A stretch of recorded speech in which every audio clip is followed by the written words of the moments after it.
Hello. Oh wow, you guys are already here.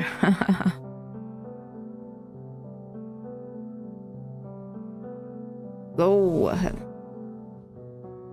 Hello, Junior. Hello, man. Welcome.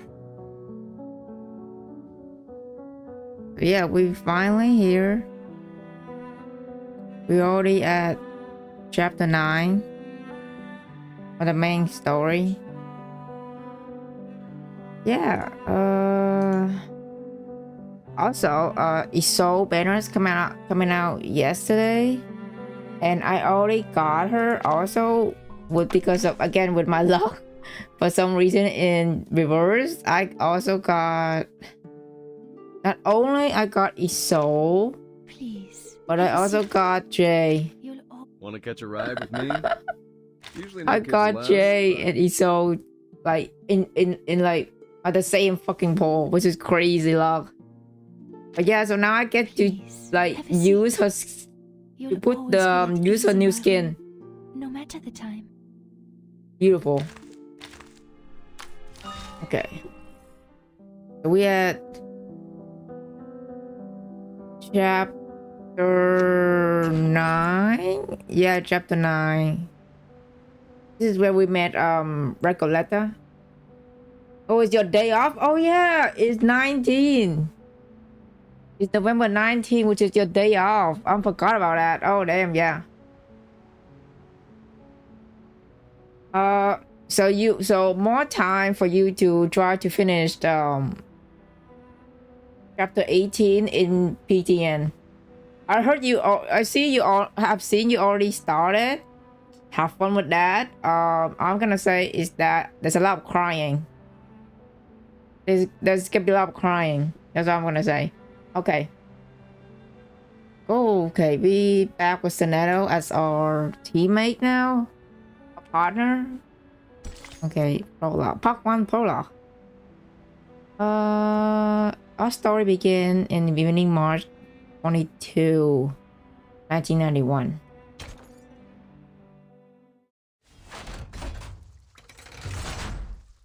Chapter 9, here we go.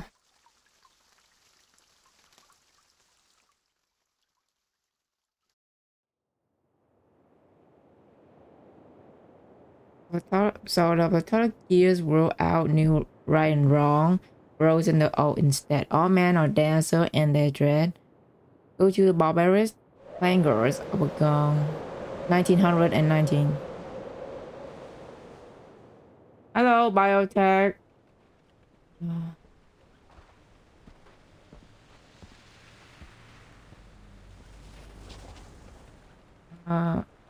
Also playing Hoyo game too, girl. You also got Wuthering Way going on too. Like you have 4 games now.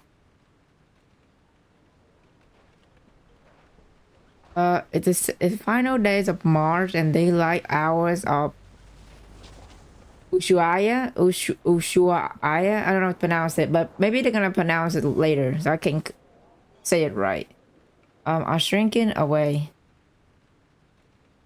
Past the busy season, the city is faded and quiet at this moment in a cafe of the end of the world. Conversation and laughter are sealed within the airtight glass dome. Hace algunos años, Recoleta! trabajé como guardabosques en un campamento en Cuernavaca. Allí conocí a un poeta surrealista mexicano. Estaba especialmente agradecido de que estuviera ahí. Unos animales habían entrado al campamento y los ahuyenté por él. No fue gran cosa, en realidad. Como muestra de agradecimiento, me explicó esta extraña historia. Una que ocurrió en un pueblo del desierto de Sonora, llamado Amalfitano, en 1975. La gente ahí seguía una creencia muy poco ortodoxa, que giraba en torno al Dado de Babilonia. Un día, una investigadora con una maleta llegó al pueblo. Vino a estudiar sus costumbres. But we tried 5 games now, girl. Para que una intelectual 5 games? That's crazy. en un remoto asentamiento del desierto.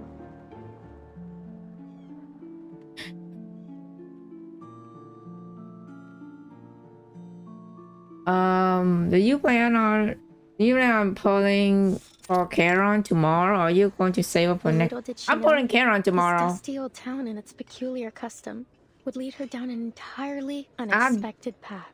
I'm definitely going to pull Charon. If I don't lost 50-50 with him, we're good. Cause it only took me like what? 1 pull, 110 pull to get Sentinel home. Which is also 110 pull for another guy as well. So if I get 110 pulls again to get Charon, then we're good. But yeah. Okay. Recollect that. Hold Oh, on. Sorry her to design. interrupt, Recoleta. Does this researcher have a name? She could be Nora, Joanna, or Teresa. Any name, really.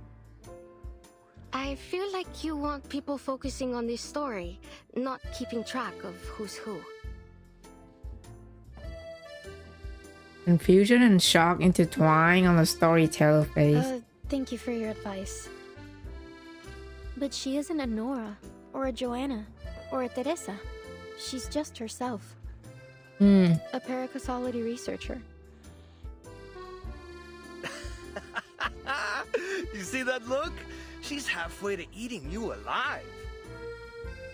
Face it, Maria. She wouldn't be the loca we know if she listened to anyone. Ah, alright. So you didn't like the opening. Fine. I'll come up with something new. Maybe I'll start with a bit of exposition on the Die of Babylon, beginning with its origins as a secret relic created by an Aztec priest, imprisoned by the conquistadores. I feel like Recoleta and Raven from PTN would get along so well.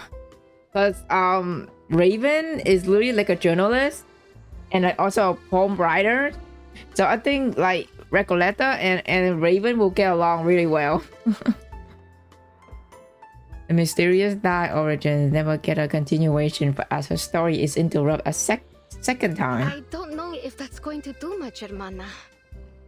I'm beginning to think we'll never figure out what you're trying to say with this novel. And, well... and this isn't your fault. Ay, Dios. Just tell her, Maria. We're going back to Buenos Aires. ¿De vuelta a Buenos Aires? ¿De repente? ¿Así? ¿Sin más? Pancho, Maria, what's going on? Did I do something wrong during our travels? The storyteller eyes her companion for the last 2 months, searching for reasons. Ah, see. I know what it is. I've bored you with my constant rambling over this novel. No, Recoleta. It's got nothing to do with your novel. Don't you get it? We're flat broke. Damn, that's so real. Why do you think we're stuck here scrubbing tables?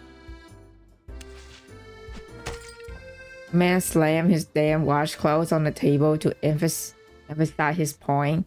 His voice break the illusion of silence in the cafe. Because we can't pay for all the mate we've been drinking. That wasn't a question, Regoleta. We've crossed the continent, crashed the readings of all those prestigious poets, and lived the way a real artist should. And, I admit it, it's been just as amazing as you promised. Recoleta being a failed writer is funny to me, God bless. I'm sure she's doing well later on. You know? Like, when you're starting something, right, you're always gonna fail before you manage to, you know, get success out of it. That's how life works. Like, you at first you're gonna fail sometime, right? And then later you're gonna you find your success later on. I have a 6 for now until tomorrow and save up for Karen. Okay. I got like what? 10k gems to pull Karen. So yeah, I think I'm good. But we can't go on living like this. You know that we both care about you, and we believe in your novel too. I'd be lying if I said this journey meant nothing to me. Getting to ride around the continent on a motorcycle like Che Guevara himself? I never could have imagined I'd get the chance to go on an adventure like this. We got to live the dream. A real dream. Except for those days when the motorcycle broke down. Though that was a real tribute to Che's journey too. Don't tease, Pancho. Recoleta, since you invited us to join the Visceral Realists, we've both found amazing new ways to channel our inner poetry. Even though I still don't understand what in the world you're trying to say with your novel, or for that matter, what visceral realism actually is. Maria, Pancho. You told us not to worry about the definitions, to feel and to live in our words. We did just as you said, and it felt great. But You look out as Ishuaya feeling a chill. I'm waiting for them to pronounce the name, bro. I don't want to butcher the name. Snowfall from the dimming sky. The season is shifting. Soon gray and white will blanket the colorful houses of the desolate land. ahora el frío del invierno se instala. Y lo único que parece importante es ese pequeño pueblo ficticio. 10k should be enough for Karen. Yeah, literally. How you would love Wattpad? Oh my god, now you mention it, man. I think Recoleta would spend the entire day trying to like writing on Wattpad. Oh, that'd be so funny. Just her spending her entire day trying to write a story in Wattpad. Fun fact, visceral realism is an actual real movement. Oh, interesting. There's a lot of stuff in this game that like based on like real historical figure and some shit I never heard of, which is really fascinating to me.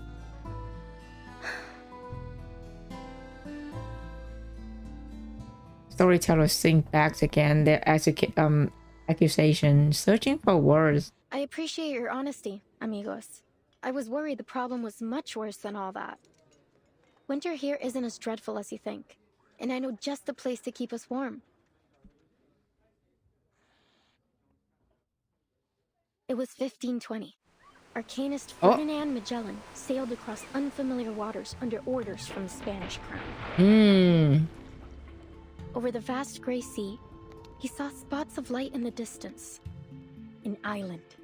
He named it Tierra del Fuego. Oh, that's For the next 100 island from years, previous Ushuaia chapter. faithfully served its role at the end of the world. It became the continent's penal colony, and its largest building even served as a prison. Many Arcanists were exiled there. By the turn of the century, the Arcanist hunt had reached its peak, and the Comala Sanatorium was built. Though, as you may already know, at that time, most Arcanists were believed to be victims of madness. The sanatorium was their ship of fools. However, as people began to realize that Arcanist blood wasn't a guarantee of madness, fewer and fewer were imprisoned there. By 1947, it was officially closed. Until the 1970s, when a group of people from the National Foucault Studies Association returned to the island with new ideas for the location. They spoke in abstract terms and opaque theories that no one could understand. They rebuilt this place and gave it a new name. After a long period of construction, the Comala Sanatorium became a prison once more. One designed to hold Arcanist criminals. They were taken from the streets and the psychiatric clinics, from secret societies and rebel groups. Any Arcanist deemed mentally or socially unfit would be locked away there. This association claimed the inmates would receive the best treatment, and they would fully recover before being returned to society. So it's literally A prison, NPCC. a medical lab, a sanatorium. Call it whatever you want. That is what Comala is today. It's literally NPCC. Where And we they could spend the put whole sinners winter there. in. It'd probably be the easiest winter we've ever had. All that it requires is a little bit of acting. They broke and girly like, nah, it's not that bad. Like, yeah. It won't be hard to pass ourselves off as a bunch of unstable crackpots. A touch of madness comes parceled with the gifts of being an Arcanist. That's your brilliant idea? To get us locked up in an asylum? Girl's like, let's go there. You understand we'd be prisoners there, don't you? It's not like we get to put our feet up and relax by a fire. Recoletta's like, you know what, guys? Let's go to the prison. It's gonna be fun. Oh my god. Oh, increasing agitated companion turns the head aside, catching to faint outline of patrolling Gandamit through the frosted window. You want to go to jail? Well, see that man over there? Go greet him with a punch to the jaw, then you'll be set for the whole winter. It sounds like a good idea. Recoleta, please. We're not messing with the Gendarmeria. We're going to my Aunt Julia's. She said she could take us in at her vineyard up north near the capital. Well, it's harvest season. They could use all the help they can get.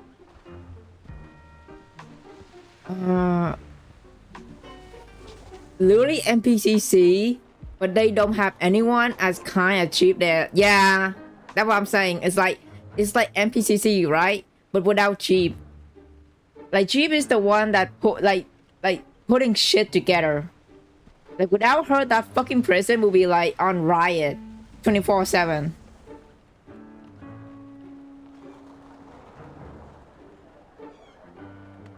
It so happen I have a character from this chapter.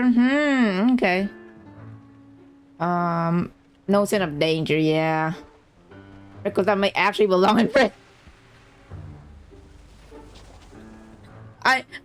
It's crazy that her suggestion to like, guys, let's go to this prison. It's gonna be fun. Like, why though? Why is that your first idea of going to a trip?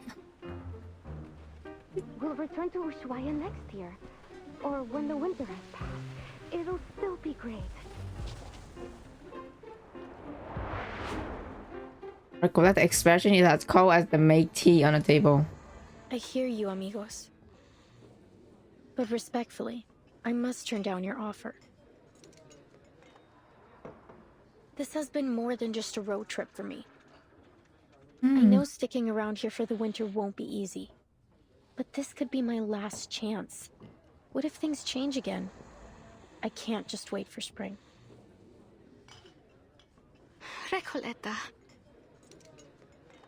What did I tell you, Maria? She never listens. Wasting your breath.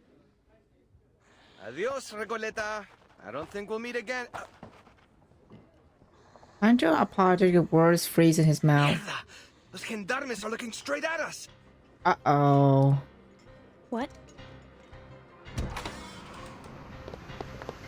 The cafe door swing open. There's some cold air and dampness sweep through the room. Recoleta hair string up on end with the chill as she turned to face the door. Stop right there! You three match the descriptions of some intruders at the poetry meeting in Casa Pionera. But that's not good. Recoleta planned a response only to hear the spamming sound of her companion bolting away out of the back door. Wow, they snitching. They always say, okay, bye, without her. Just when I thought things couldn't get any worse. Those guys like, okay, bye. Just literally like yeet themselves out, and then like Recoleta just standing there like, wow.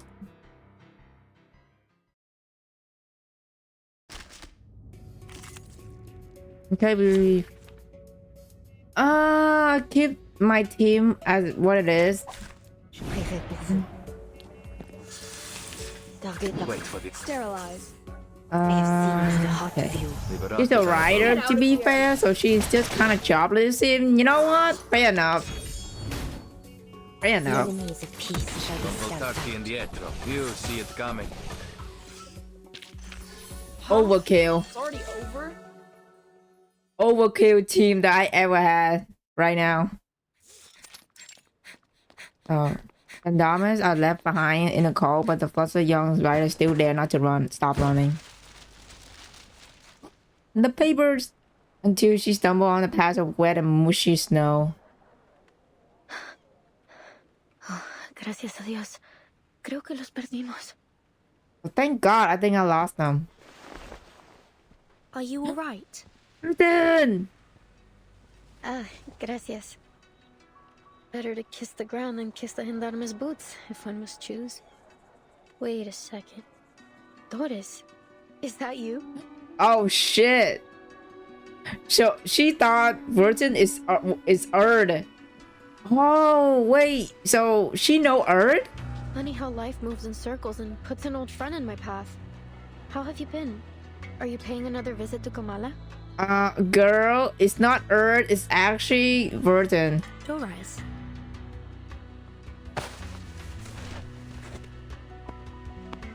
The name falling from the sky. Awful by a girl just face planted and cannot see the figure before her. Timekeeper. Could she mean her, Dr. Doris? Soneto, hi, welcome back to the main story, girl. We missed you. Was I mistaken? Oh man. She wiped the snow from her face, still dizzy. She's make out the stranger before her. The vision clear is comparing that the face is not a perfect loop. At least the person holding the suitcase is further. It's not the same woman she met before. How strange. I've never seen two people so alike. Maybe because that's her daughter. I'm just theorizing right now. I still think that Please, forgive me. It's been a Burton long is day. her daughter. No need to apologize. In fact, the person you just mentioned sounds like someone we're looking for. Yep. Could you tell me where you last saw her? Sure, Excuse me. Uh-oh. I should call. You're not from around here, are you? Your accents and those clothes give you away. Come with me. I know a warmer place to talk. Okie dokie.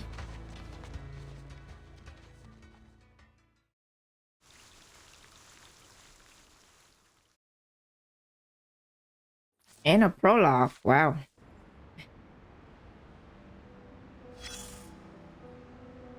Got more stuff. The moment armies start to march, the world stands still.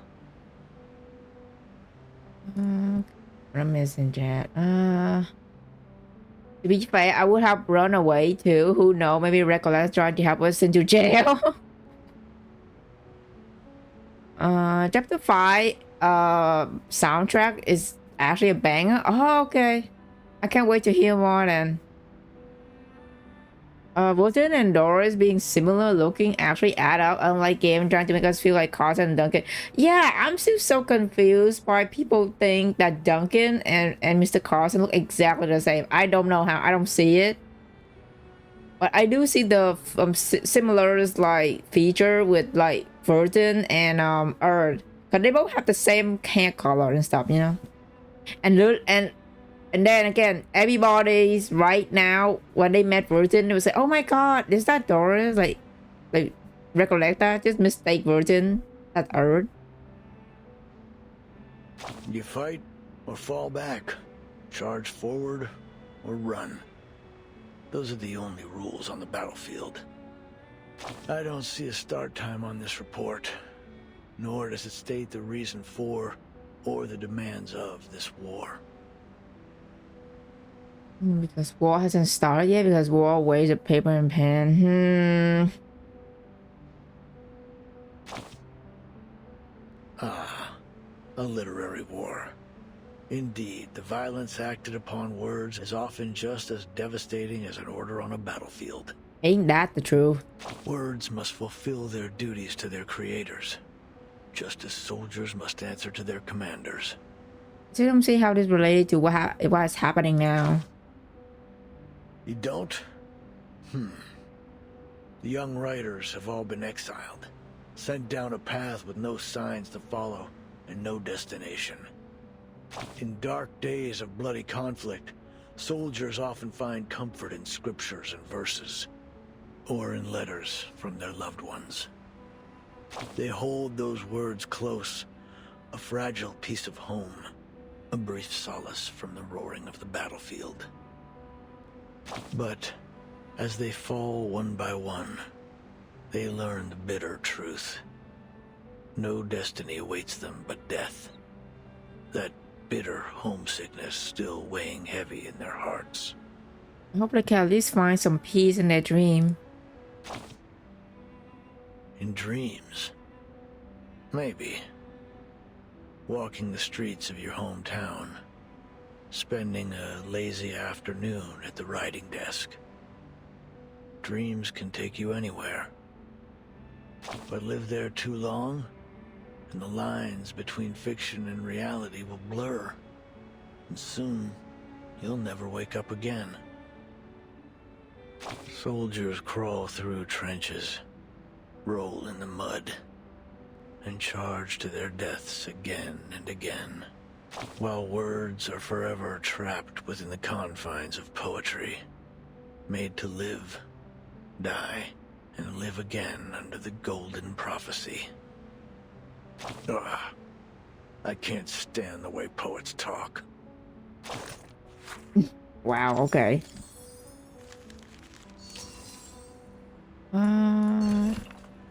Authority is always so flexible. Okay, that's a report.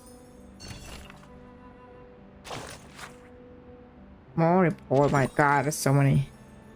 Okay. Up to modern circle. A ring that closed on itself. That is far from enough to define the action of fate.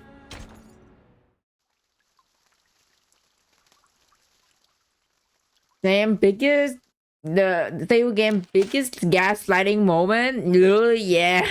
According to these news reports from Ushuaia, there was an arcane attack on the pier about a week ago. All the ships in the port were destroyed. Could Manus Vindictae be responsible for this? Or perhaps the Xeno rebels? Maybe both. Hard to say. But things have been suspiciously quiet these past few days. I had been hoping we'd find some clues here in Ushuaia, after we lost track of the Manus, in the Free Breeze shipwreck. They would have gone to ground somewhere remote and off the radar. Indeed, it's possible they've already left Ushuaia. For whatever reason, It seems they haven't been pushing for the storm to happen quite as eagerly as before. I have a strange feeling about it all. They're definitely up to something. They always, like, the man and Victor is always up to something. Every single time. For now, it seems our new friend's story lines up with the intel from Moth. It seems the Xeno rebels really did bring Dr. Dorez here. We should see if there's anything more she can tell us. Timekeeper. The chief assistant The hesitates. Foundation doesn't have any intelligence on Tierra del Fuego. If the Manus really are here, then we'll be on our own. The closest Foundation branch is in Buenos Aires, 3,200 kilometers away. Wow. To reflect without words, a reminder that chaos caused by Igor rebellion is still fresh. Careful and well considered as ever, Soneto. It's possible they've already infiltrated Ushuaia, just as they did in Chisos. But the Xeno rebels may still be holding Dorez. We can't just wait around. I'm afraid we'll have to take the risk. Ushuaia is not very big. If Manus Vindictae is here, we'll notice. Stay sharp. Understood, Timekeeper. I'll keep an eye out for them and for Dr. Dorez. After a chaotic continent escape, the cafe regained its usual peace. The Gendarmes are gone, and so too are recollected companions. My friends. They're really gone. Adios, Recoleta. I don't think we'll meet again. So that's all I get? We could have exchanged some farewell poems, read them out loud like we used to, and shed a few bitter tears over our heartfelt goodbyes. But you know what they say. Goodbyes are only a senseless feast of unhappiness. Pardon? Pardon? Oh, it's nothing. Never mind. Please, sit down. And could we get a pot of mate with mint, please? Thank you. Recoleta watches with interest as two girls take the offered cup of tea. So you're looking for Doris? Yes. I can tell she's important to you from your look. Correct. Is there anything more you could tell us about the day you met her? Of course. It was one of those gray, overcast afternoons. Oh, here we go. Flashback. I had just turned onto Calle Bolivar when I ran into this blind woman on my way to the post office. To be exact, I didn't run into her. She called to me. It felt like a sacred moment in time, like something unworldly. I just stood there, frozen, as she walked up and fixed a loose thread on my sweater. I stared at her until my fingers went numb, and the letter almost slipped out of my hand. Miss, could you tell me what's in that direction? I followed her hand as she pointed forward. Strangely, even though I could see she was blind, I had a feeling that she knew exactly where she was pointing and where she intended to go. That's the way to Comala prison, Señora. Is that where you're headed? I could walk you there if you'd like. Thank you, miss. But I think I found my way. Recoleta doesn't get those guys will tie her ass.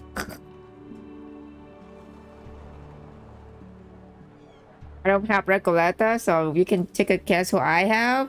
Oh, I guess you have that guy with the red hair, Owlep, right? She held a typewriter. How ironic that God would give her, at once, both books and night. I am Recoleta. What may I call you, miss? I hope you don't mind me asking, Señora. I didn't mean to pry. It's only that I have to know. You're a writer too, aren't you?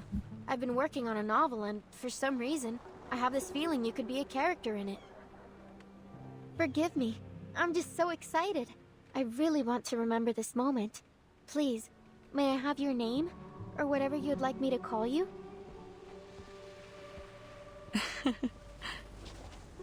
I don't think I'll ever forget her smile. Aww. It was soft, kind, almost merciful.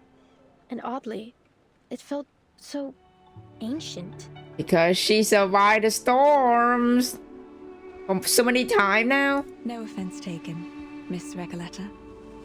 But first, I have a question for you. What does literature mean to you? Sorry? What a question it was. I wasn't expecting anything like it. You're a writer, are you not? And one I sense with purpose. Tell me, where does such powerful motivation come from? Actually, well, I'm not sure, Senora. I have my pursuits and questions, but literature is neither the goal nor the answer to them. Literature is, well, it's just literature. I suppose if I had to define it, I'd say it's a tool. A kindling for fire, or a lens to see through. A means to explore and raise questions from different angles and express our perspectives. And what an interesting perspective you've expressed. I see. But how does literature make you feel? As though I'm a kid looking through a kaleidoscope for the first time. Well, maybe that's not the best way to put it. Perhaps something a little more subtle. Just when I was looking for the right word, she turned away with a little wave, heading toward the prison, her feet crunching over the fine snow. What's she heading there? So she must have gone to the prison. When did all of this happen? About 3 days ago. I remember the sun came out for a while that day, and the streets were glistening with melting snow. You've heard of Comala Prison, haven't you? Word by word, the question turned from an invocation into declaration. 3 days ago. Then we may be able to catch up with her there, Timekeeper. You're right. We need to get there as soon as we can. Whoa, amazing. So decisive, assertive. A true show of character. Recoleta is like, oh my god, this person is so cool. You must be the very archetype of a charismatic leader. What's left to say? Whenever the protagonist has what they want fall into their laps, we're all quick to complain about lazy writers using Deus Ex Machina to keep the story together. So let's not dwell on it. My god, what a nerd. She really described. Is this what it's like to be a fanfic writer? Like, I know she's not one, but like, could you imagine like fanfic writer have to like trying to write the most like beautiful story that doesn't have to be does not suck.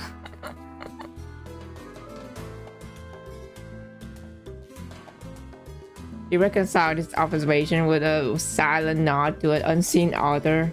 But anything can happen in a place like Ushuaia. It's a city where the day may only last 4 hours, and the streets are full of exiled arcanists. Not just fanfiction, like writers in general. When they writing the book, right? Yeah.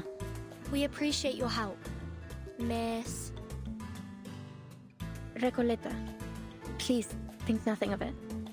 Okay. Miss Recoleta. I'm Vertin, and this is Sonetto.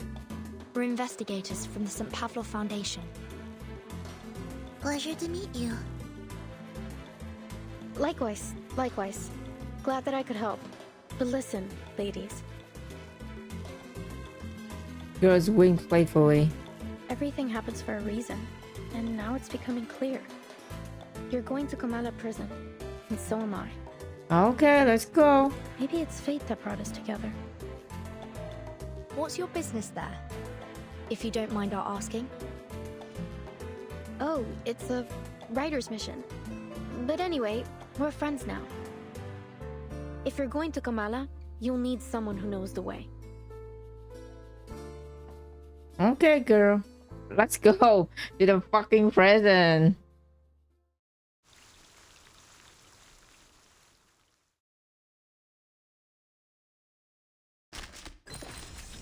Oh, man. She realized Recolette was going to be pretentious, so she ran away. Oh. Man. You're so excited for prison life? Damn, yeah. She's like, oh my god, finally! Someone finally go with me to prison. Oh, man. I love her. I love her already. Place that time forgot part 3. Excellent. Everything is going according to plan. Fate will not be revealed is hard, at least for now. What's going on? That sounds very threatening. Is that everything according to plan? Like, what do you mean? Kumala prison. A great ripple red wings through the frostbiting earth, disappearing into the distant horizon. Neat yet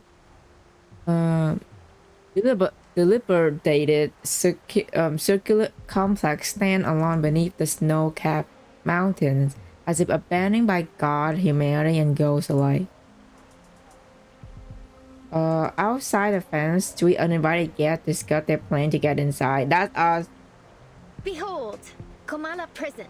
It's the biggest building around. When the sun comes out, it looks like a rusty button stitched into the earth. Everyone tries not to pay attention to it, but it's undoubtedly one of the most important places in town.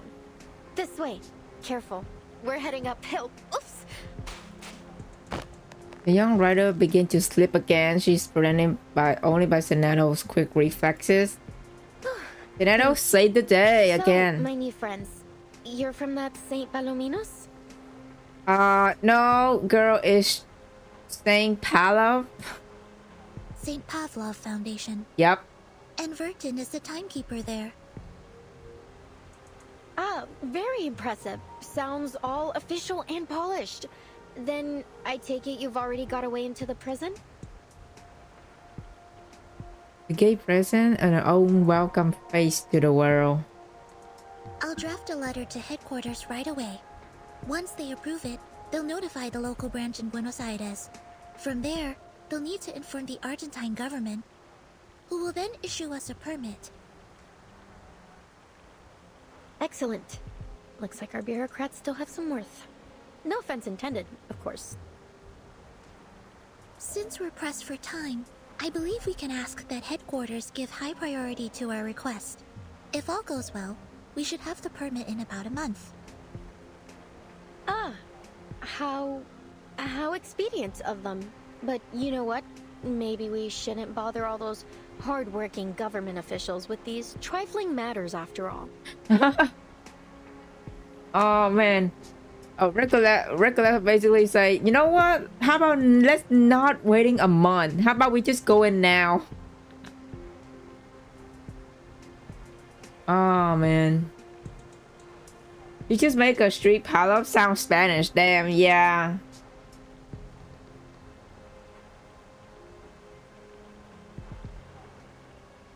She's just like, you know what? Let's not wait until a month. How about we just go in now? Just sneak it in. Isn't it return to her previous judgment? I have a simpler solution that suits the urgency of our cause. Okay, what's your plan, girl? That sounds great. Oh, where are you going, Miss Recoleta? Uh-oh, is she going to sneak in?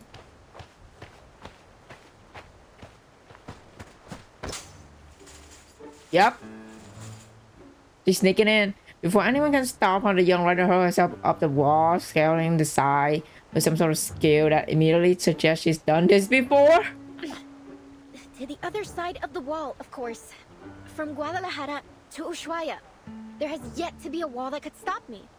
So you climb up to the fence. Oh, okay. Come on, ladies of the Foundation. Soneto, take my hand. Did I look utterly flustered? Miss Recoleta, please. A reckless act like that could have serious consequences. Please come back down. In fact, while the details of our mission are classified, I should warn you it may be dangerous, and we cannot guarantee your safety once we're inside. Perhaps it's in your best interest to return to town. What? That is definitely not in my best interest. What sort of pusillanimous coward would I be if I just abandoned my fated companions here? Of course I'm going in with you. Or rather, you're coming with me. Please get down, Miss Recoleta. Someone's coming our way. God, man, I love her. On the other side of the prison fence, a predator gaze locked into the figure perched on the wall. Stop right there. What do you think you're doing? Uh-oh. Nothing. You don't see nothing. You see nothing. It's her again. The jailer of Komala. Did she say jailer or jaguar? It's jailer. It's jailer, Soneto. We're gonna go to jail. Okay. Wow, it's actual jaguar? I have thought Soneto was kidding. Liberato dalla paura. The enemies of peace shall be stamped out. Now is the time of repentance. Can I give everyone a ride on my back?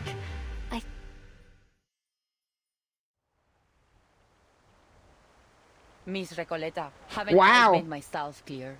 I don't want to see you here again. Wow, I thought Soneto was kidding. It's an actual talking jaguar. Oh my god.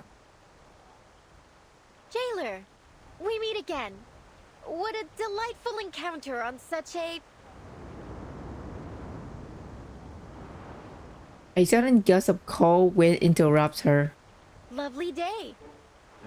Lovely day. Would you please just leave this place alone? I'll never understand why a promising young woman like you keeps snooping around a prison. I love how, like, the whole reverse universe, it's just that we have Arcanus and then we have, like, what? Talking apple, and then a talking apple, a talking squirrel, a floating mirror, and a freaking UFO. And then what, like a ship inside of a bottle, a talking animal, and then we have like a, and now we have like a jaguar guarding as a police, like guarding the jail. What a unique universe that that reverse have right now. It's just amazing. I can't make this any clearer. Trying to break into Komala will do nothing to get you inside, but it will get you into a world of trouble with the Gendarmeria. So, will you stop these senseless breaking attempts? Komala prison is only accessible to academic researchers and journalists, and even they must have official credentials in order to enter. Isn't there any other way to pay a visit? I truly do need to get in there. By going in the normal way, recollect that. We cannot breaking the law by climbing in. Need rack her brain for a plausible excuse. Sorry to interrupt, but did you just say official credentials? Yes, you heard me right. And you are? We from the Foundation. I'm the timekeeper of the St. Pavlov Foundation. My assistant and I are here to visit Komala prison on official orders from the Foundation. Here, this is my ID. There we go. Soneto, why are you blushing? What's going on? The thought of lying, Soneto lips failed to open for even a quick. She goes red and embarrassed. Oh my god. Through the prison fence, the jail exam appeal, she takes the ID in her sizable paw. It is at least a very presentable looking car, boldly stamped with the seal of the St. Pavlov Foundation. This is indeed legitimate.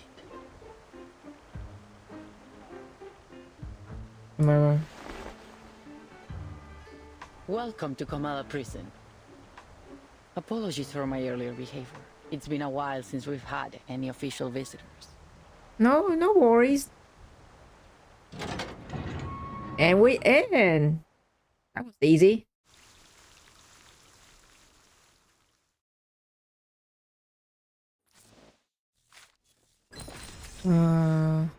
Fucking Jaguar love it, right? Jaguar look completely fed up. No. She just tired of regular shit. Just breaking the law. Yeah, I love this universe.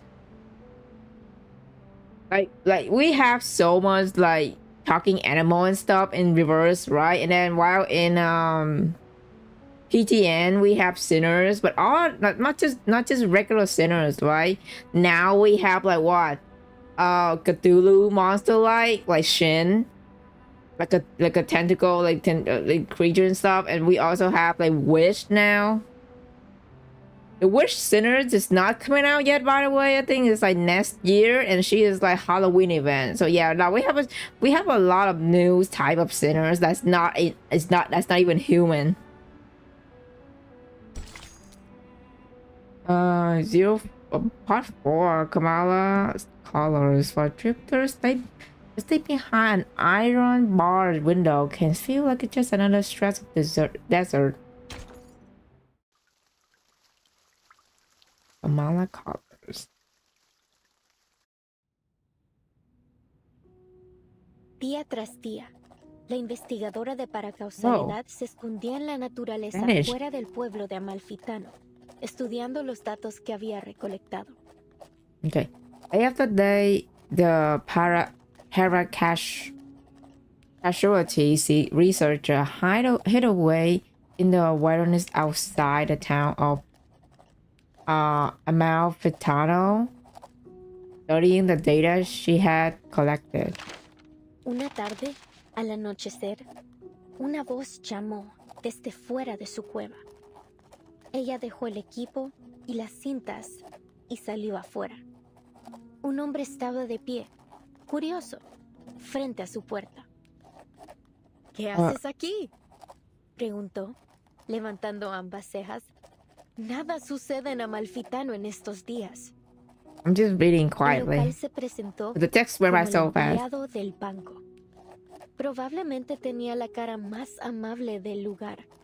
Ojos brillantes, mejillas levantadas, una mandíbula suave. Era una cara llena de esperanza. La investigadora le mostró los espectros que había estado recopilando. He estado recolectando historias sobre el dado, explicó.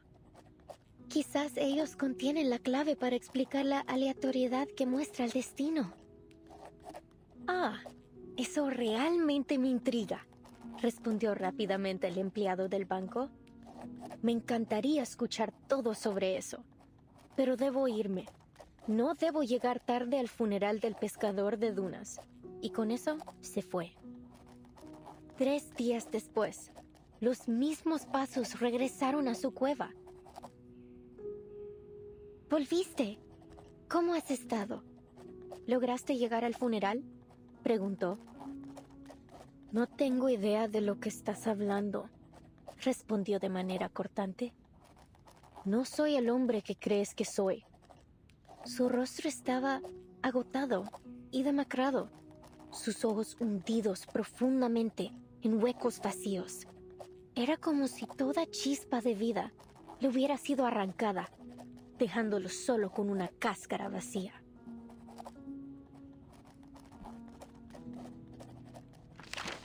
La investigadora insistió que no se había equivocado. Conozco a las personas por su naturaleza más profunda, hasta la sincronización de sus espectros. Nunca me he equivocado antes. Lo que tú digas, el hombre murmuró de manera áspera.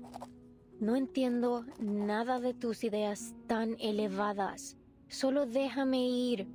Ha sido un largo día de pesca y lo único que quiero ahora es desplomarme en mi cama tambaleante. Se alejó con pasos que sonaban exactamente como los del empleado del banco.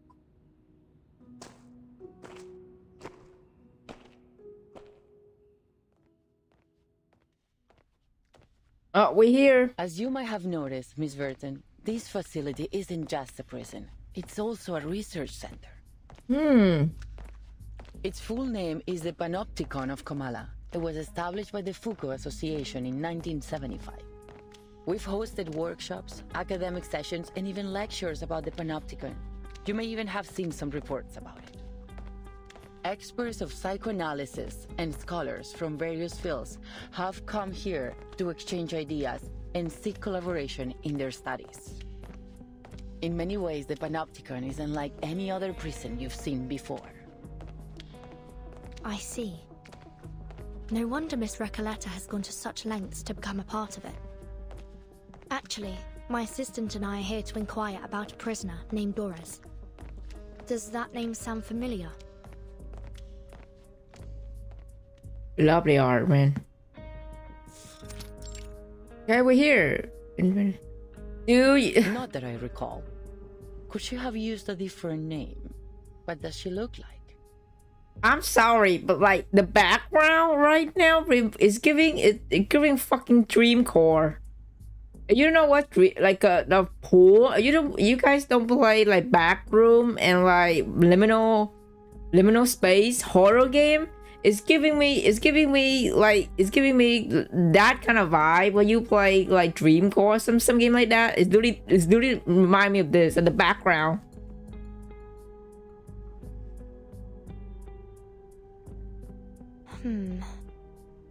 She'd have arrived here about 3 days ago. It's also possible that she came as a visitor, not a prisoner. It's like freaking Burton and her friend got fucking stuck in a liminal space.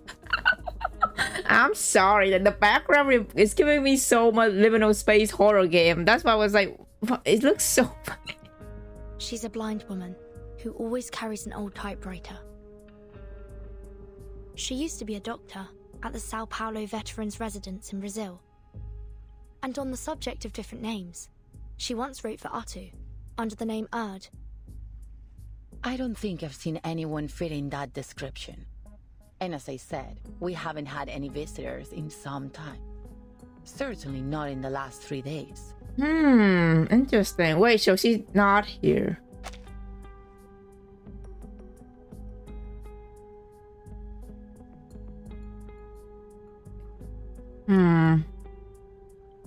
Yeah, she's not here. Weird. But I did see her. I saw her walking towards Comala prison. Someone must have mixed up their memories. Simply put, I don't recall seeing anyone by that name or with that description here. I see. Thank you, miss. Perhaps we made a mistake. So weird. Like if she not go to this place, then where is she going? Since that her current line of questioning is now going nowhere, she shifts towards a different topic. Miss Recoleta, you've gone to great lengths to get into the Panopticon. Would you mind telling us why? Finally! I've been waiting for you to ask. Oh no. She'll be like talking forever. Pen pal in Comala. Okay, so writing journalist style. You have a pen pal? In here? Yes. 6 months ago, I went to a book exhibition in Guadalajara and came across the contact details of a few writers. I sent them my novel and asked for feedback. The thing about Spanish here is also the apology for messing up language in chapter 8, because chapter 8 they have Brazilians speaking Spanish, which is wrong because they speaking Portuguese. So they did reduce some. Oh, okay. Huh. The more you know. I didn't even know they messed up big time. So where should go after meeting? We will find out, hopefully. Looking back, it was a bit forward, but nothing unheard of between writers. A lot of friendships start through letters, you see. And Aleph wrote back. Aleph! Recoleta produced a thick stack of stack of letters from her coat. The recipient address changes with each letter, reflecting a turbulent lifestyle and wandering writer. At the sender address is eternally constant, Kamala. And how much do you know about this pen pal of yours? Oh, well, he calls himself Aleph, which is a grammatically masculine word, so... So you assume Aleph is a man? I mean, is he? But like, I mean, he looked masculine, so it's a man, right? He's a man. A reasonable suspicion, but in her experience, never a certainty. Yes, he's probably a poet, a writer, perhaps even an alchemist. He's one of the brightest people I know. There's never been a question that he couldn't answer. Okay, so Recollecta did not see what Aleph looked like, but I have seen him. He looks scary, but I can see why so many people simming for him. So Recollecta girl, I don't think he's a poet writer. I've asked him about religion, politics, history, potions, even critters in length and breadth. Can you imagine someone who knows all those things and so extensively too? And he helped me with my novel. He always seems to know the best ways to bring my characters to life. Honestly, he's so insightful. I've begun wondering if he's omniscient. With his help, my story grew richer and fuller, like a well-tended plant. Strangely, can't seem to take it any further now. It's as if the roots have been sapped of their strength. I couldn't understand why. So, I resolved that I would see him in person to find out. Again with this story about your uncanny pen pal, I've already told you 1,000 times. It's all very moving, but it still doesn't justify your actions. Writers experience mental blocks all the time, yet you don't see them trying to break into a prison over it. Damn, got caught out by a jaguar. She does have a point. Please, Burden, jailer, have a little mercy, will you? Got caught out left and right. Hold on. I've been meaning to ask. Why are you only calling her jailer? Don't you know her name? Or do you just prefer addressing people by their occupation? Oh, about that. Unexpectedly, it's a jaguar herself that speak up. It's okay, Miss Burton. I don't mind being called by my job title. I take pride in what I do. Oh, okay. I'm perfectly fine with just being the jailer. Exactly. A researcher is a researcher, and a jailer is a jailer. Titles and code names often tell us more about people than their ordinary given names, don't you think? Take Sonetto, for example.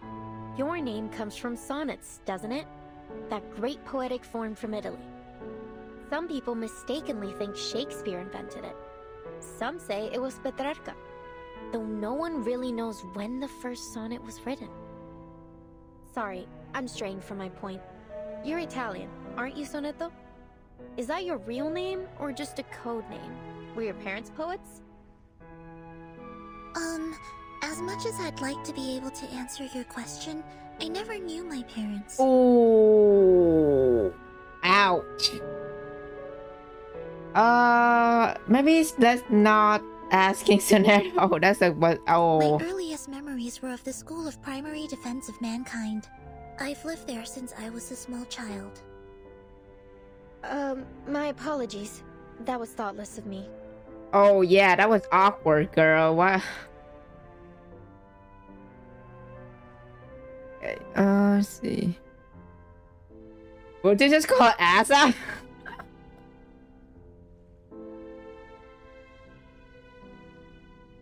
To be fair, Virgin mid Marcus, which is a masculine name, she turned out to be a woman, so Virgin is right. I mean, you know what? Fair. That's a yeah, I have to agree. Yeah, that's fair enough. Fair enough. I remember her being caught out and Virgin being woke. We can't assume. That's true. Well, Virgin love it. Yeah, Virgin need to say woke, man. Gonna love woke Virgin. Maybe different writers have different way of creative about their mental block. Yeah.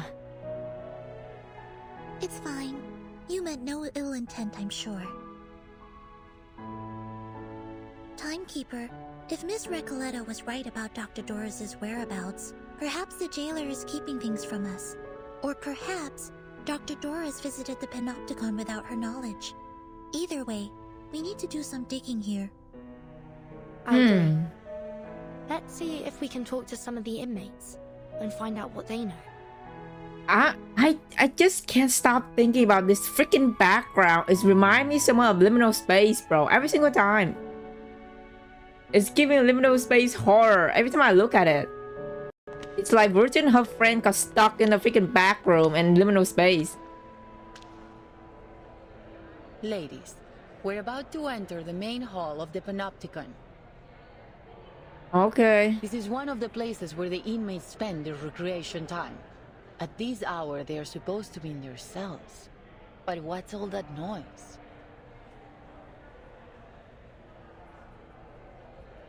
The jailer seems to be tense with apparently unusual amount of noise. Miss Burton, could you keep an eye on Recoleta if anything happens? No worries. We make sure she's not gonna cause any trouble.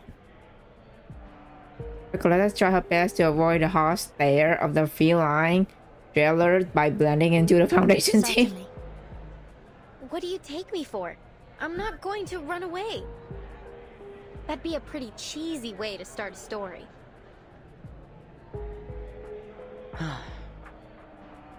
Please, just stay close to me. My. Okay.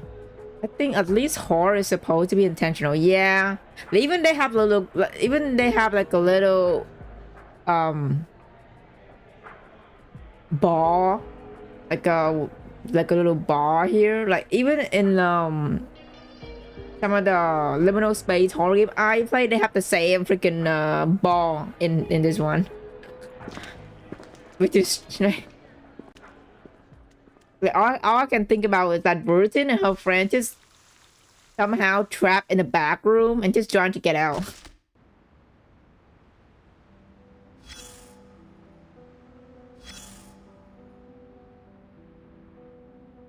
Okay. Like even the freaking map, like it's all liminal space thing, like a pool. Crazy, right? Look at this. Okay. Perhaps the pen pal you never see is the one you truly need. Okay. So many darkness had no form. The ever-shifting gaze seep into every crevice. Enter the darkness. What's this?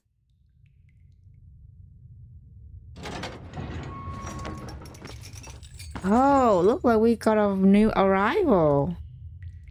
It's pitch black in here, and be sure she's new just yet. Hey there, welcome to La Soledad de Potes, the Las Americas. Oh my god, I'm butchering the freaking Spanish language. I'm so sorry.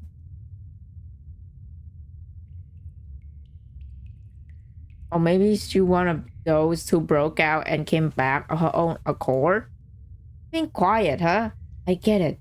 This must be a sacred moment for you. A return to the darkness.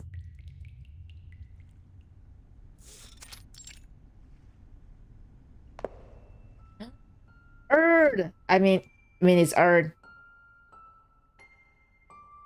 Textures she found on her way here do not match the words she just heard. Guided by her keen hearing, she paused mid-step in what seemed to be a reasonably open space. The room fall into silence like the longest minute in human history. Are you still there?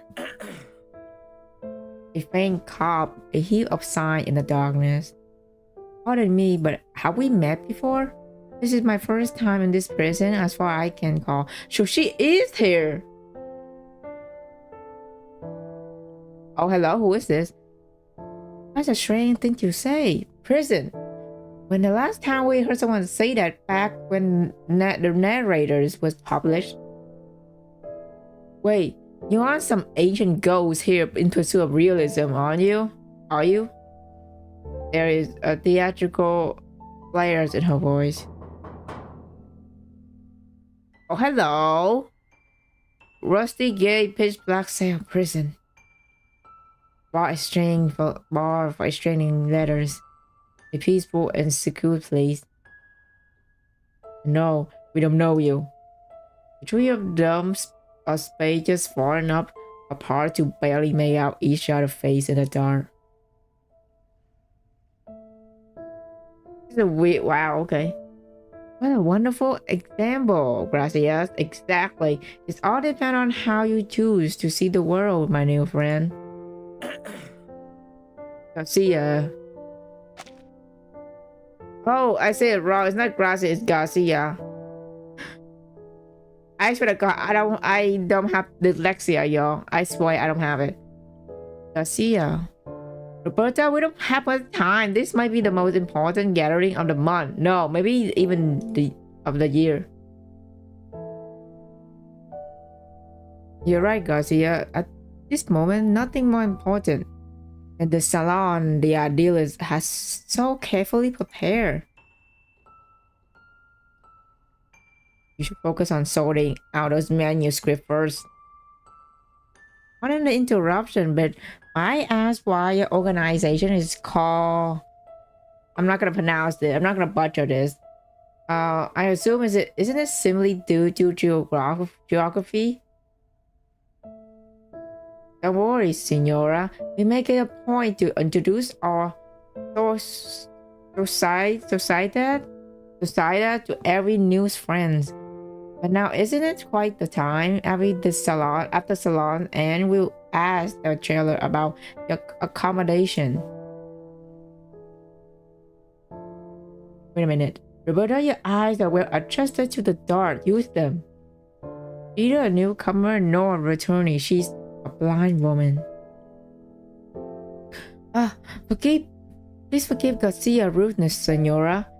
A sensory limitation can sometimes bring sharper intuition in that colorful world of the mind. I'm sure what you see is even more beautiful than reality. But if you weren't bought in by the physician, then why are you here? She tried to construct a fiction in her mind, something that could justify the surreal nature of her arrival. We outside again.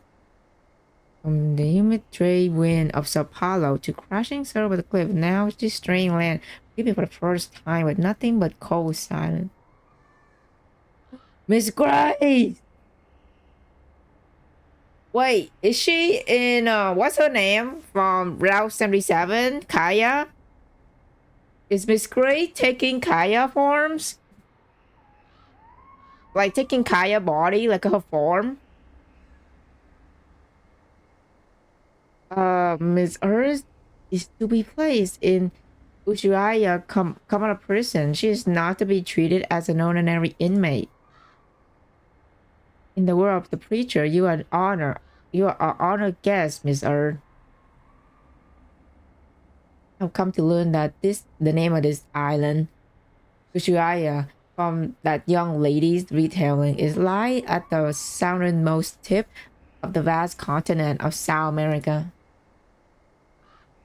As we walked, I could feel her gaze upon me, steady yet never intrusive. I could tell she meant me no harm. I will inform the administrator of Kamala Prison of your identity and special circumstances. He will ensure your safety. Good luck and farewell. For that, Miss Grace. Then I have been brought to a place with most unusual, a building with a quiet peculiarity in the air. Two attendants follow close behind me, some form of liquid dripping from the face. Uh-oh, she's been monitoring by men and vindicators. I suppose I must claim a little freedom for myself in this place. I thought the darkness was a blessing. It wasn't too difficult to shade them off. I'm sorry for you into trouble, my diligent friends.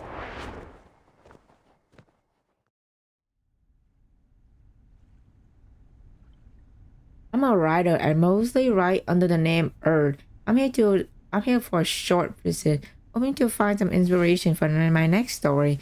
I don't know of this physician you mentioned.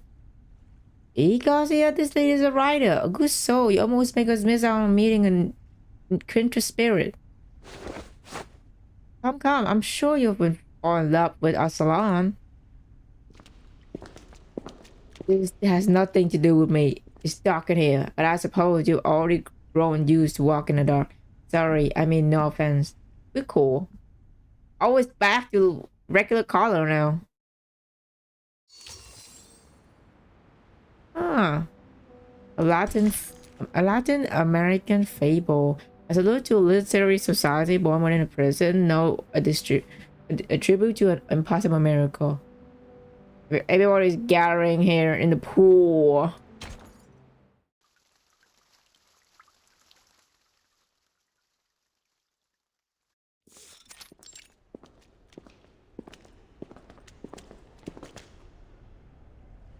I didn't expect any of this from what we saw outside.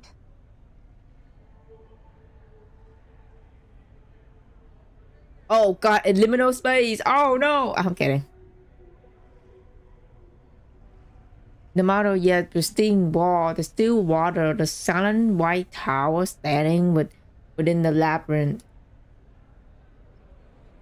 Nearby, several prisoners from a circle some standing, some sitting, engaged in conversation.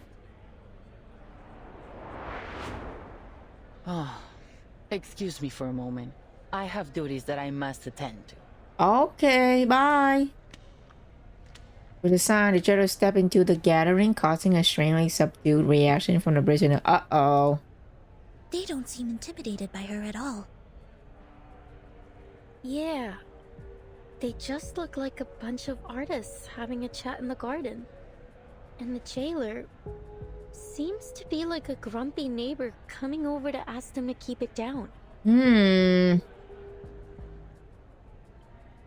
I love how Dora's perspective is shown in the dark and line because she's blind. Also, fun fact, every single prisoner in here is based on actual writers of visceral realism movement.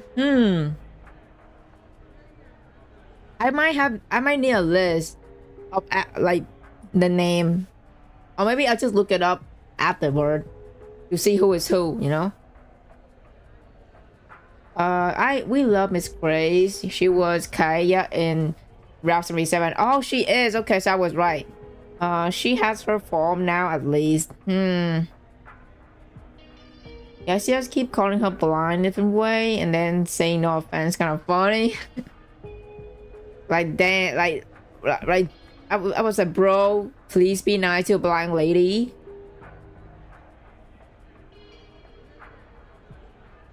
The grumpy neighbor continue her chastising.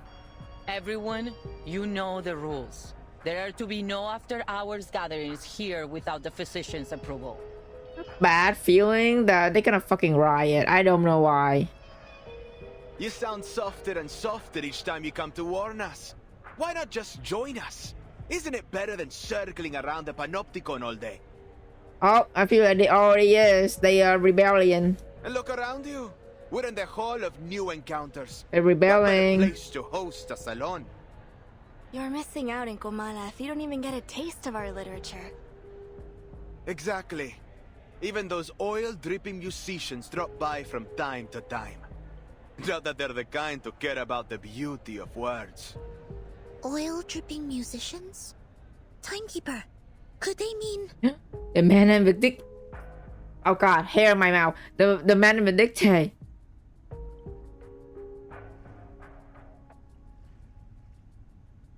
Before the trailer can say anything else, two of the prisoners simultaneously gesture for her to stay silent, pointing to the center of the gathering. Quiet now, please. The Edile's salon is about to start.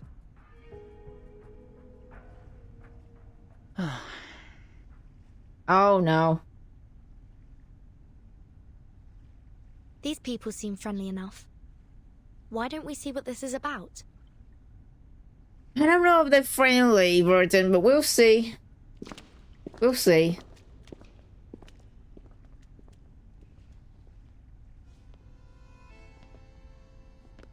En desiertos, en estrellas, dentro de laberintos.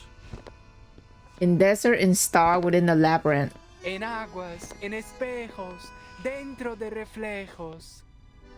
In water, in mirror, within the reflections. Soñamos sobre la almohada de paja de la muerte. We dream of death's straw pillow. Aquí estamos, rendiendo homenaje a los fantasmas. Here we are paying tribute to the ghosts. Para rendirlo todo otra vez. To give it all up again. Para rendirlo todo otra vez. What is going on? My dear friends, we face a difficult truth. The movement of visceral realism still stumbles in the dark. The idealist? Our poems, our language, our minds are tangled by a stifling vine. A mundane, stale vision shared among all bourgeoisie. We follow this vision blindly, clinging to the comfort brought by logic and conventional wisdom. And by it, we nip every branch of new art in the bud. Poems are perhaps too fragile an outgrowth to develop one's life upon. But here, we may light them like candles at our funerals. Let poetry become the bridge between us and the world.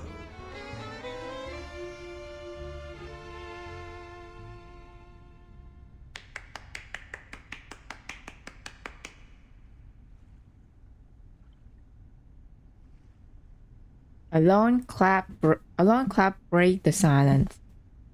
It's come earlier than all the other cheers from the audience. As we come back and forth over the boundaries of life and death, the old obstacles begin to take on a new look. With the eyes of poets, we may see behind them. You're a visceral realist. I can't be mistaken. You must be. The idealist's eye peers to the globe of the literary enthusiast, reaching a distant, drifting new world. A lonely cowboy, finally home. What a wonder. You're in time. The salon has just begun. And La Sociedad de Poetas de las Americas isn't like those salons that care more about who's invited than the art. All are welcome here. Not all 3 games Wu War Reverse PTN have update in 18 and 20. RIP. Also PTN, they freaking Enver even have a rerun. So good luck with that too. Enver event is like the first event that PTN ever had, but because they don't have the rerun for a few years, they have to fix everything. So now new player get the chance to play it, including me. So yeah, have fun. I know you have like chapter 18 to finish too, which is also RIP.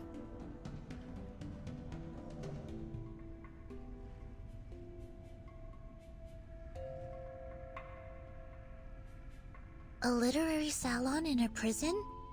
Though, so far it seems to have more dancing than poems. Yep. Did you understand what that man just said? No, sorry, Timekeeper. I need a moment to think it through. Even Sonato was like, I don't know what it was going on. I need to sit down. Don't worry, Sonato. I would guess we're not the only ones who are confused here. See? I'm also confused. Miss Jailer, is this that peculiarity about Kamala you mentioned earlier?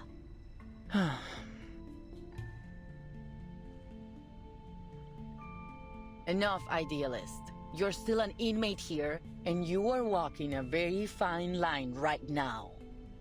Oh, I'm quite aware of where I am and what lines I tread. This is a prison, the safest place for poets in this part of the continent. One cannot be arrested twice, after all. Man, words draw laughter from the other prisoners as they turn to discuss the speech with excitement. But please, don't trouble yourself with our little farce. What harm could a few poets possibly do? All the irregular rhymes and wild contradiction of ecstatic and worse into chaotic counter-current crashing against the newcomer. Recoleta clenching her fists in shock, certain that the man before her is her mysterious pen pal. Senor Idealist, might I ask you something? Hold on, Recoleta. All forms of communication with the inmates must conform to our regulations. We will need to record the conversation and submit it to higher authorities for review. Wow. I have some questions for the gentleman as well, but we're more than willing to follow the rules. Okay. I think the person I'm looking for might have attended this literary salon, or at least talked to some of its members. I'd wager she's spoken to that gentleman. That is, if she has been here at all. I see. Go ahead then. Just watch the time. The visitor petition, the jailer Recoleta pushed past the person cloud and take a deep breath. Are you Aleph? The noisy atmosphere plunged to silence, just like the still water nearby. Uh-oh. Why am I have a bad feeling? Everything gone silent. I love Adidas model, yeah. Augustus interrogation on having fur was a big grip to me. I hope that not a spoiler because it's not ready to the story. Oh, you already play it? Because I know she don't have a voice line, so when I play her interrogation on stream, I might have to switch to Mandarins, like a Mandarin dub. So yeah, I might have to switch to Mandarin dub so I can hear her voice talking. Because if she don't have no English dub in her interrogation, I will switch to Mandarin dub.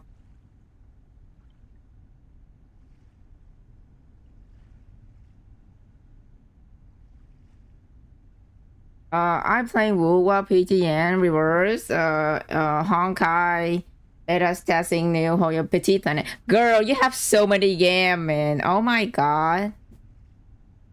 That is dedication.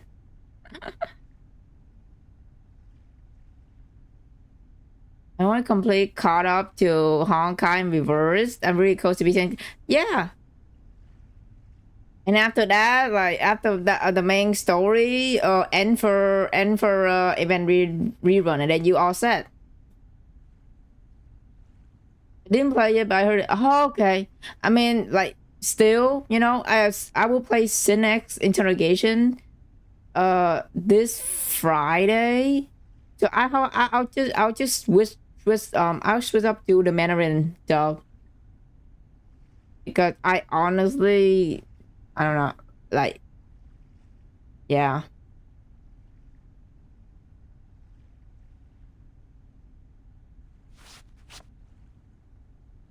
The idealist is evidently taken back by the name. Uh-oh.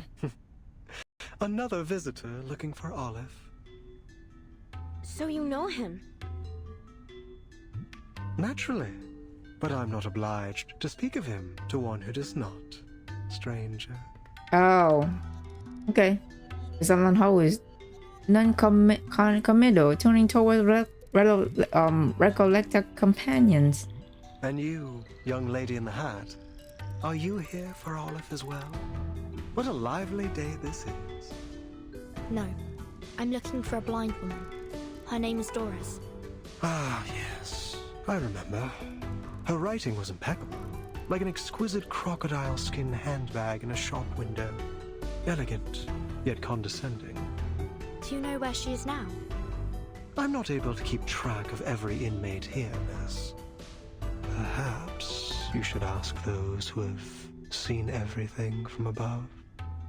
Through the glass, where the scrutinizing eyes of power look down on us. Oh man, bro, just give us riddles now. Eyes?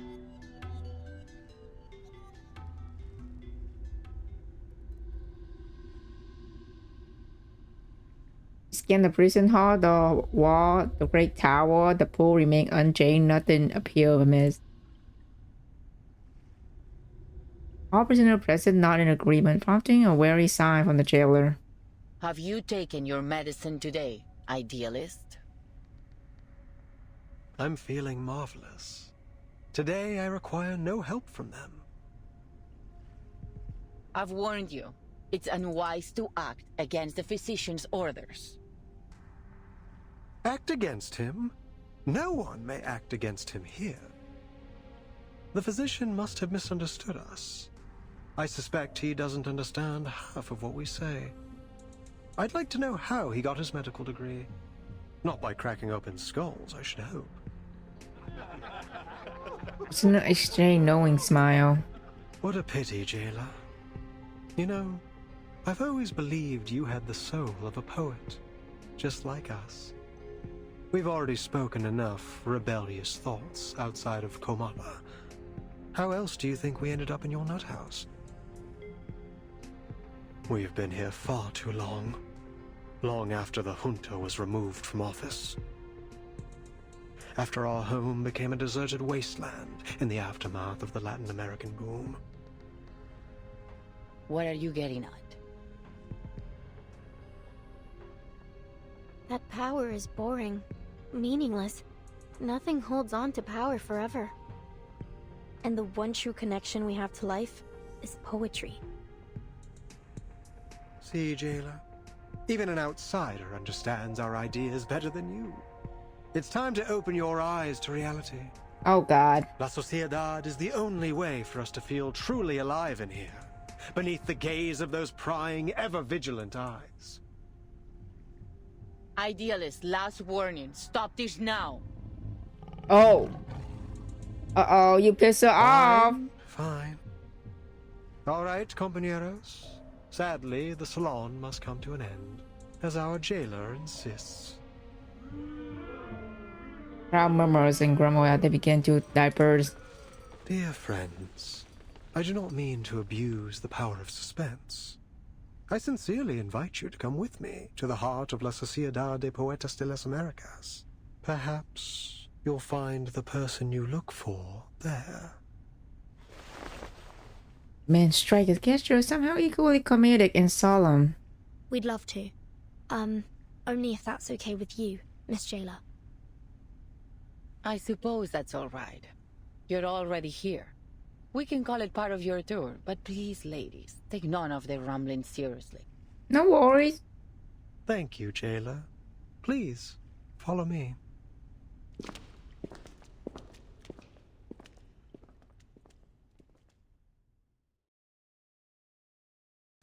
Okay, Recoleta 100% belong here. She even shared idea. Yep. Yep.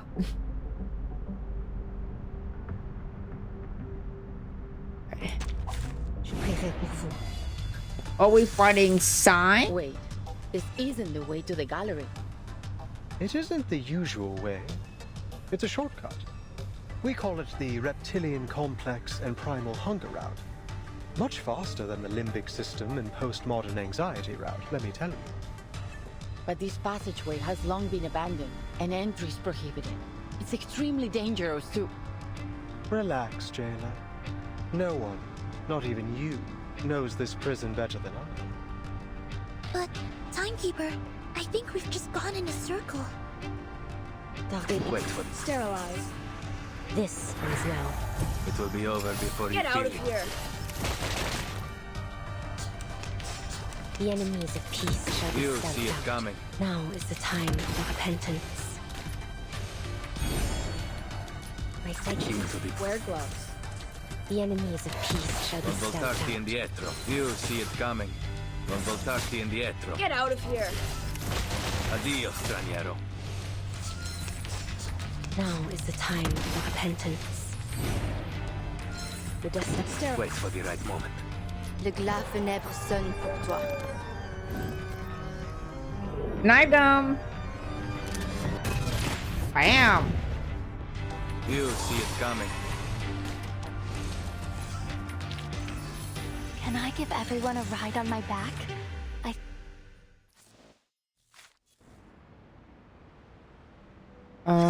This battle being just visual, finding direction is so funny, right? Like, I was like, why are we fighting sign? Okay.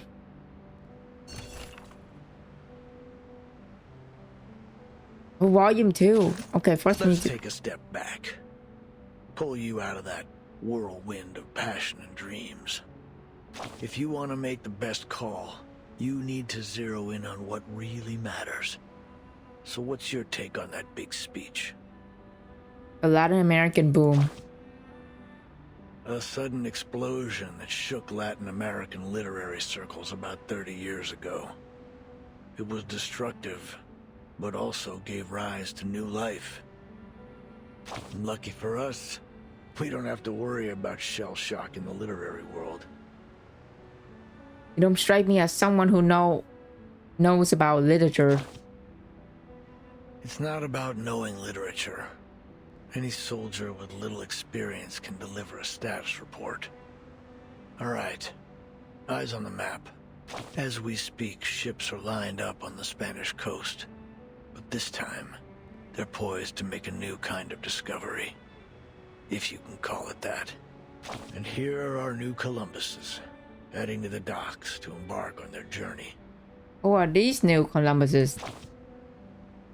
Carmen and Carlos, the driving force behind this literary feast between Spain and Latin America.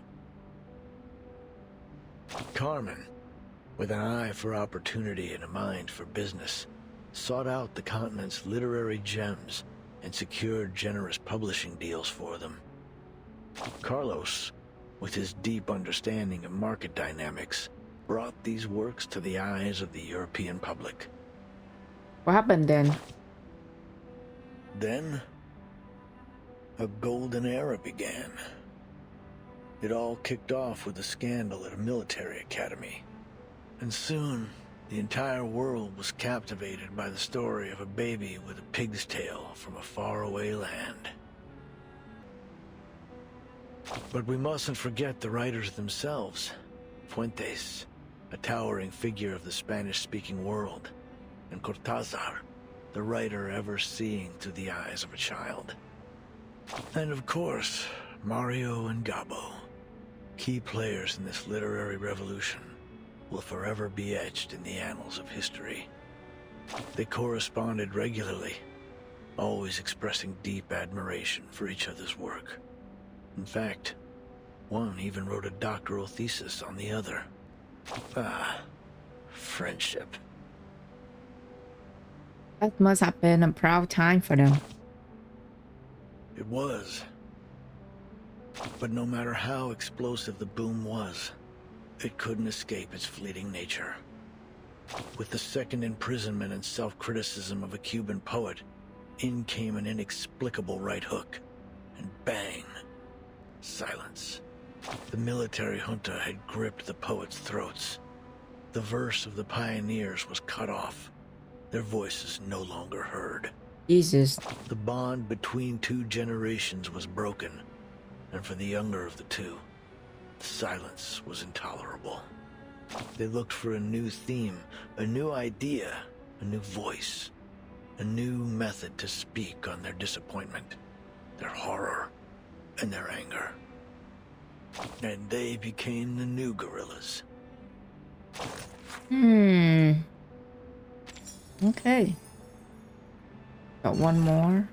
Towering wall, prisoner deep in the best paint picture of the sky. I think this is Doris, right? Volume 2.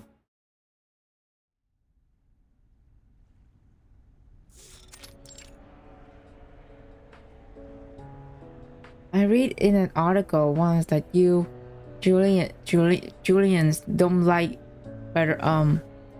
Iraq literature. Something about it being too nosy. You're sure a quiet bunch. Is that so?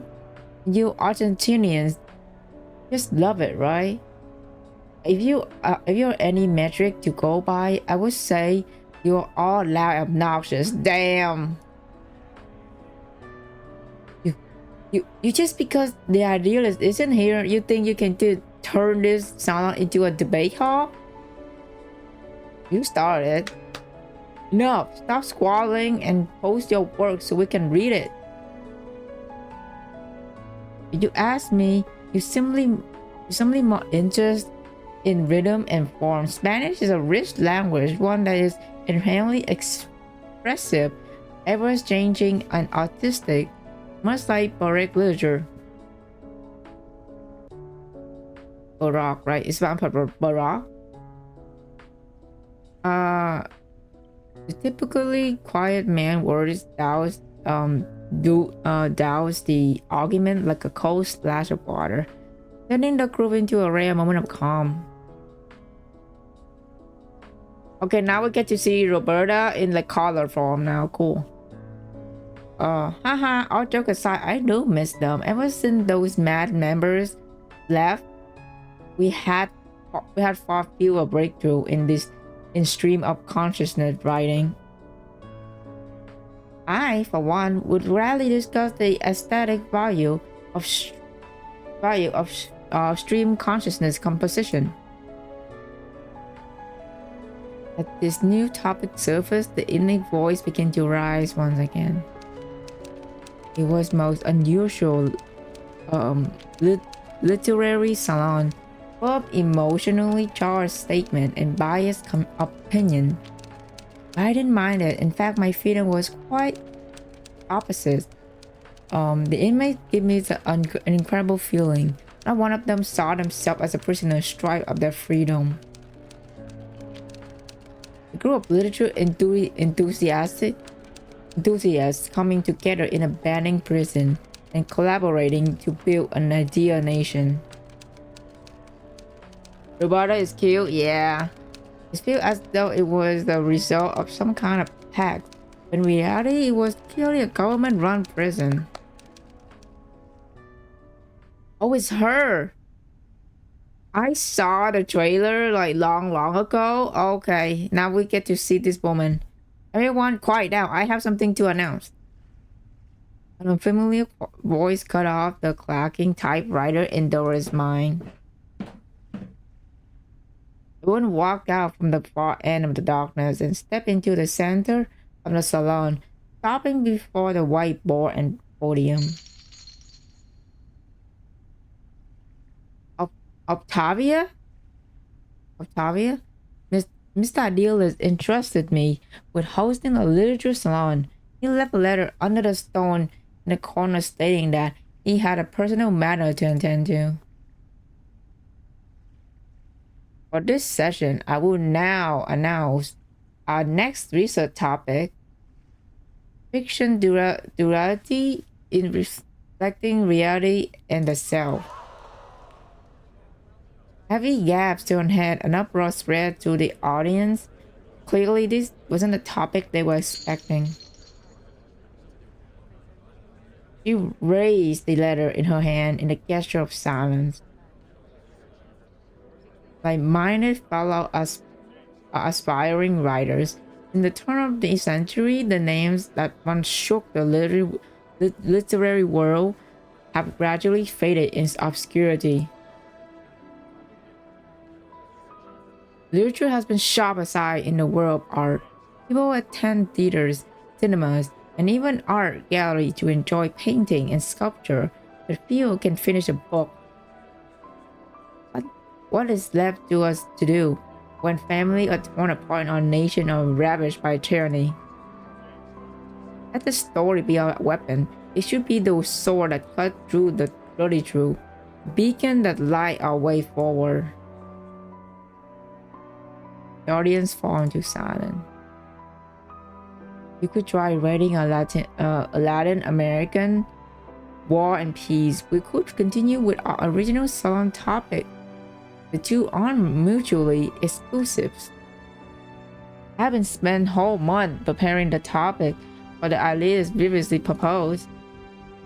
If you insist on changing the subject, then I'm afraid I'll have to take my leave. Miss Octavia, forgive me for interrupting, but this isn't a topic we agree on. Everything you say, we just can't do that. We haven't even figured out the thing for ourselves yet. Octavia, it's an interesting topic, it is, but perhaps we talk about it another time? Besides, don't forget the reason you're in here in the first place for preaching that novel is a weapon. Yeah, even if I want your rich daddy, I'll be on the gallows, not standing here preaching to us. Hey!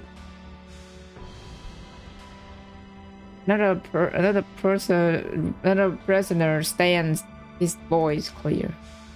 You completely missed Miss Octavia Point. A great writer should be like an obsessive grave digger, digging up the rotten flesh of social realism from the grave all the time.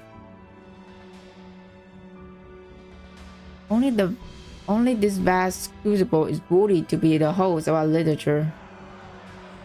That time as the Gracia looked visibly resistant as Mr. Julio issued stern reminders and Miss Roberta attempt to mediate. More and more members joined the debate, and voiced both or against Miss Octavia proposed to emerge. It didn't take long for the social dead to split into two camps. That was when I realized I need to do something to get this derailed literary salon back on the track. Please allow me to introduce myself. I'm Doris from Sao Paulo. I'm a writer. I mostly write under the name Erd. Erd? That name sounds familiar. Again, but everybody recognized her. People was like, why does it sound familiar? Am I met her before? It's like, wow. Are you written for Utu? Are you the Erd in Utu? Wow, I never imagined would welcome such an honored guest today. I duly enjoy your piece titled The Tin Soldier of Sao Paulo. It's an important part of my visit to hear all the idea and opinion. If you pardon my intuition. Tell me, Miss Erd, what are your thoughts on today's salon topic? It's a difficult question. One involves reference, the creative stance, and political alignment. A scale that never easily balanced. However, the answer has never been the most important part of the question. In this restless time, literature has been overlooked, forgotten, and pushed to the edge of the world. Much like Ushuaia, fall into deep thought, but they're not in agreement, and few look puzzled. The audience is largely unaware that the topic has already shifted. To most, this prison at the end of the world is distant, cold place, perhaps even a place of hopelessness. When a prisoner is first sent here, I cannot help but imagine that the first thing they feel is a stagnant pool of water and a calm, quiet despair. That's literally liminal space. That liminal space they felt like. She sees this chance to guide the literary salon back from the muddy trenches of ideology. Earl famous like that? Yeah, she is. She recalled the day of typing while looking out over the rivers, boat and palm tree. Word of honor, they have no capacity to lie. I came here to gather material for my next book. I plan to record everything I experience in this place faithfully. What kind of work are you planning on to write? A non-fiction piece, I presume? About Kamala Prison? His theme is fate.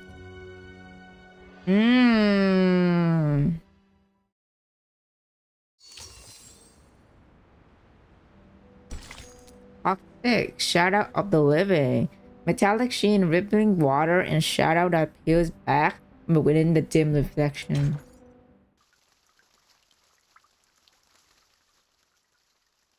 She's right that barely anyone finished the book. Yeah. There's so many media literacies going on right now in our current timeline. So yeah, not a lot of people don't like reading books anymore, which is really sad. Apilándose una y otra vez. Cada uno de estos carretes giratorios hablaba de historias sobre esa cabaña con techo azul.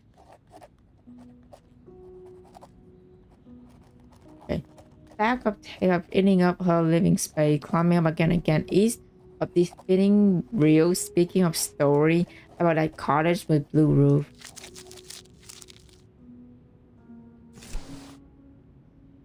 Oyó la voz del asesinado conductor de burros detrás de ella. Oigo a todos ellos, las risas y las voces de generaciones pasadas, como hojas secas atrapadas en las grietas de viejas paredes, crujiendo solo cuando el viento sopla otra vez. No pondría un pie en esa casa si fuera tú. El mendigo al lado de la puerta también habló. Duermo en el porche cada noche. Cada mañana una luz tenue brilla a través de la ventana. Pero nadie sale nunca por esa Off a liminal space, baby. Nadie ha entrado nunca. Luego la voz del empleado del banco. Es la historia del alter ego. Esa casa debe haber estado llena de deudas que nadie reclamaría. La anciana enferma, luchando en su cama, susurró. La casa recuerda esos días, cuando la gente desaparecía en la oscuridad de la noche y los niños eran robados por las tormentas. La investigadora de paracausalidad había oído suficiente y volvió a dormirse. Solo quedaba el traqueteo del dado de Babilonia, resonando en su cueva vacía.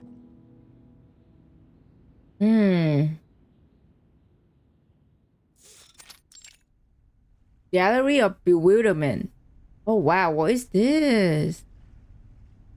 In the deteriorating activities hall, thousands of floating slips of paper form blurred colossal face. It's hard to imagine how the vision managed to transform this place into what it is now. I've always wanted to use the element of fantasy to better establish our theme. And I was right. Oh, Garcia's voice, okay. Now the stage is captivating, the timing is perfect, and the audience is ideally placed. Only one imperfect element remains in the scene. The creator, who hasn't stepped away from his creation. No. There's another thing. Garcia's the curator of the exhibition, stand beneath his work deep in thought, agonizing over every minute imperfection. His fellow poet whispered to one another. Can you even tell any difference between today's setup and yesterday's? Seriously, Roberta? That's a rude question. Is that DG? Our boy Diggers? DG, that's you? Well, what's the difference then? Well, I can't see one either, but you should never judge art by how much it changes in a day. It's a creative process. We might be standing at the edge of the world, but art has no boundaries. We have to show him our support. That looks so much like Diggers, bro. DG, is that you, man? You look so familiar. Easy for you to say. He's been tinkering and tweaking for over 3 months. Even if the idealist himself entrusted him with this exhibition, he can still be wrong sometimes. This gallery is turning into a dump. Estoy viendo fantasmas, todos con las mismas caras, García. Demasiados. Es fácil perderse en ellos. Seeing ghosts all with the same face, Garcia, are too many. It's easy to get lost in them.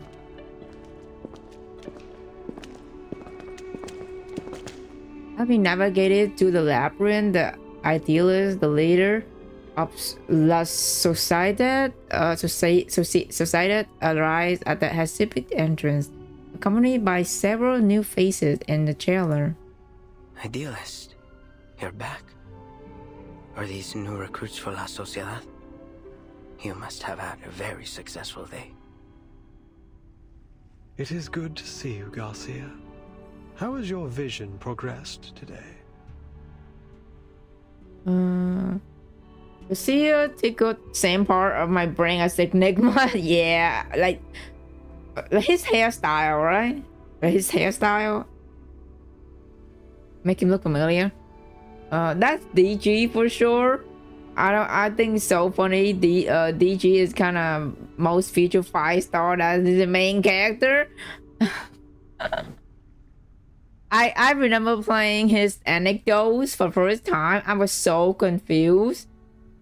what's going on because I have not reached up to that chapter 5. But now I recognize his little profile. That people's like, oh my god, DG, is that you? Man, I have not played the first event of Reverse Eaters, but I do know DG. How did Diggers end up in prison? I don't know. I don't know, man. We're about to find out, I think. First a salon, and now an art gallery. Is this really a prison? Her shock is evident on her face, but her words ignored as Garcia began to vent his frustration. Oh. As you can see, I've strived to push the element of fantasy in my work so that it might reach perfection. But why doesn't it look like what I imagine? It's like I'm trying to work on a shadow. Some shapeless thing that morphs and shifts by the hour. Idealist, am I losing it again? I took my medicine as instructed. It was never the pills that blinded you, my dear Garcia. You mustn't let tedious routine stifle what's truly alive. Remember, like those old poems, your exhibition must have a timeless rhythm that's never lost to the changing of minds. Garcia holds out his hand as if grasping something fleeting but failed to hold on to it. Sorry, maybe I'm just not getting it. Look out. There's your answer. Though the sun rises the same way every day, the multitudes of shadows it casts are ever changing. Isn't that the only constant in life? Change. We foolishly pursue stability and constancy, but our very world denies it. Take a step back. Take several, and see the truth for yourself, lest you too become lost among the shifting shadows. Okay, wait. Oh my god. I mixed so much. Like he got an edit note. He was in chapter 5 now here, which is like all of 5-star can say that, you know. Okay, because DG was widely hated in 1.1, so Ryder was been trying so hard to do something with him. Oh, really? DG got hated by everyone? God damn.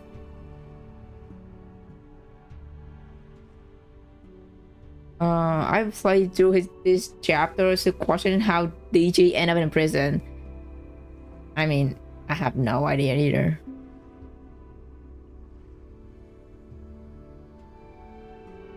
I get it now. It's the changing light that makes the exhibit seem different from what I expected. I shouldn't waste my time on freezing things in one perfect moment. Instead, I need to embrace change as it comes. I don't know how to thank you. I won't let you down. I must complete this exhibition. For Garcia, I feel so bad for him. He's not only mentally unwell, but also perfectionist. Oh yeah, being perfectionist is also like really like stressful and stuff. Like it's very like dangerous. It's also like gonna be like ruin you mentally and your health, like mentally as well. Because like if you are focusing on doing like making everything so perfect to the point where you just like make a little mistake, right? You will be like, oh god, like just like it's like the end of the world. It's just really, really bad.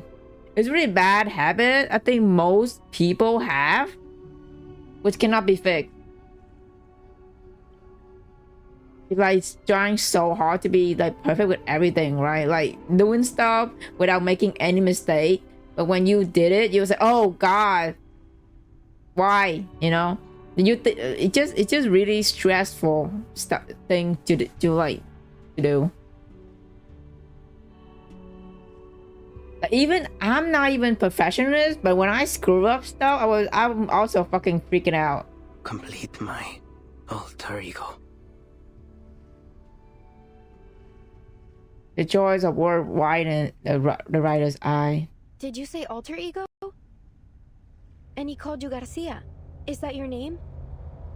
Garcia, where did you learn about this alter ego? Do you happen to write under the name... The curators had already returned to his work, understanding oblivious to his visitor. Please, Recoleta, give our artist some space. Can't you see? He's already returned to his own time and space. He can't hear a thing you say. He's right. Garcia is deep in his own head now. He won't hear a thing until he's done with whatever he has to do. Even if the floor were to collapse out under us, I think he will be left standing in the air without even noticing. Pardon me then. Yeah, give the poor man space.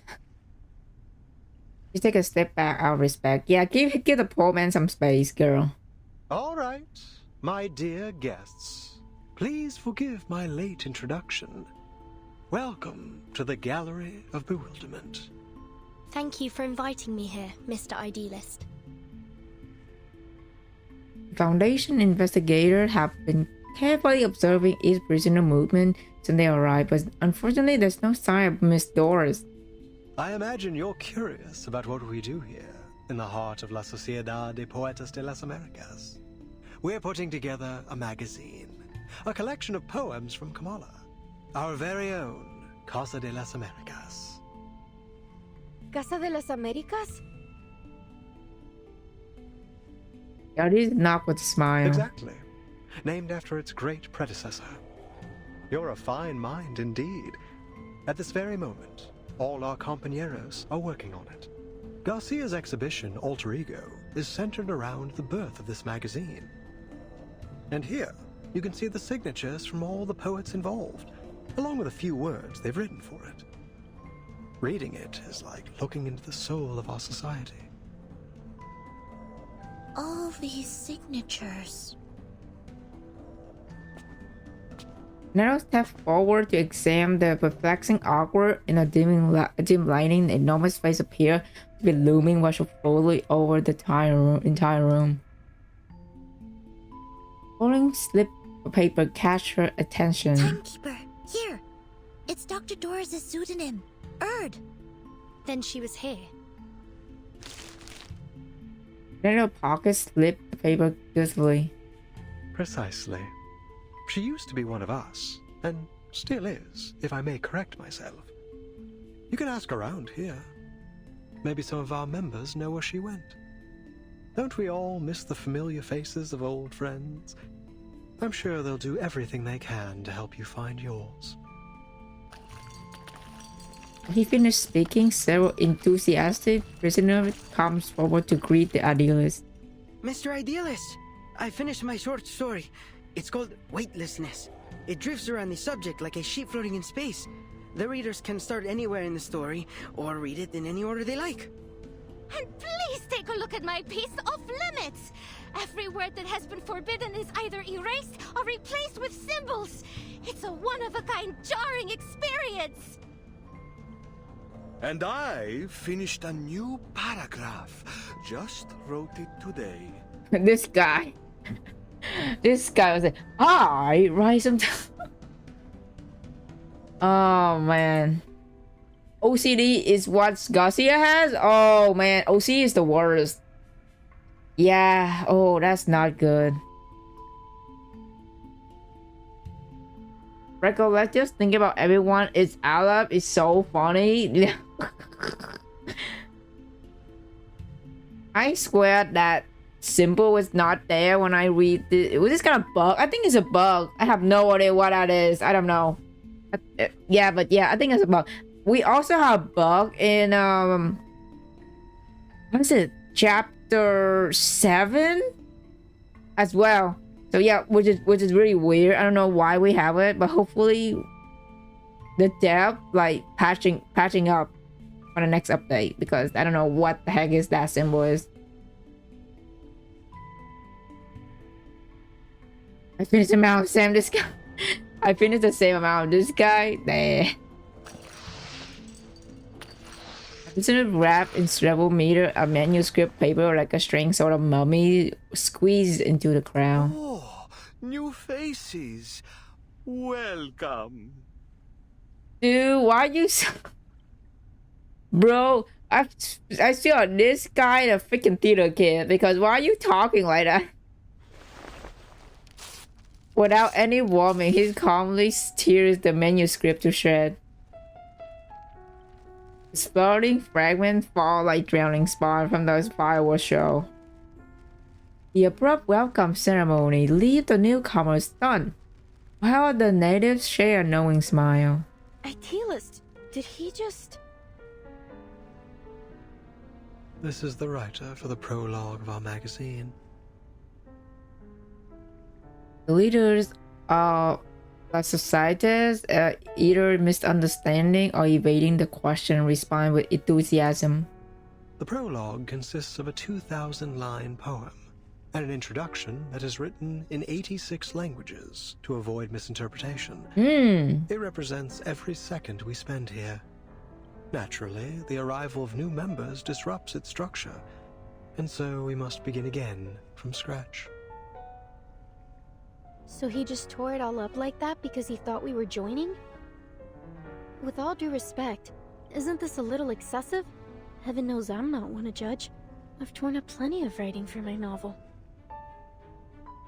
Please, pay it no mind. It may not be an easy task, but he's doing his part. Destruction is hard, but more necessary than you think. Without it, we'd all be stuck in a still and stagnant pond, with all the smells that entail. This all sounds very complicated.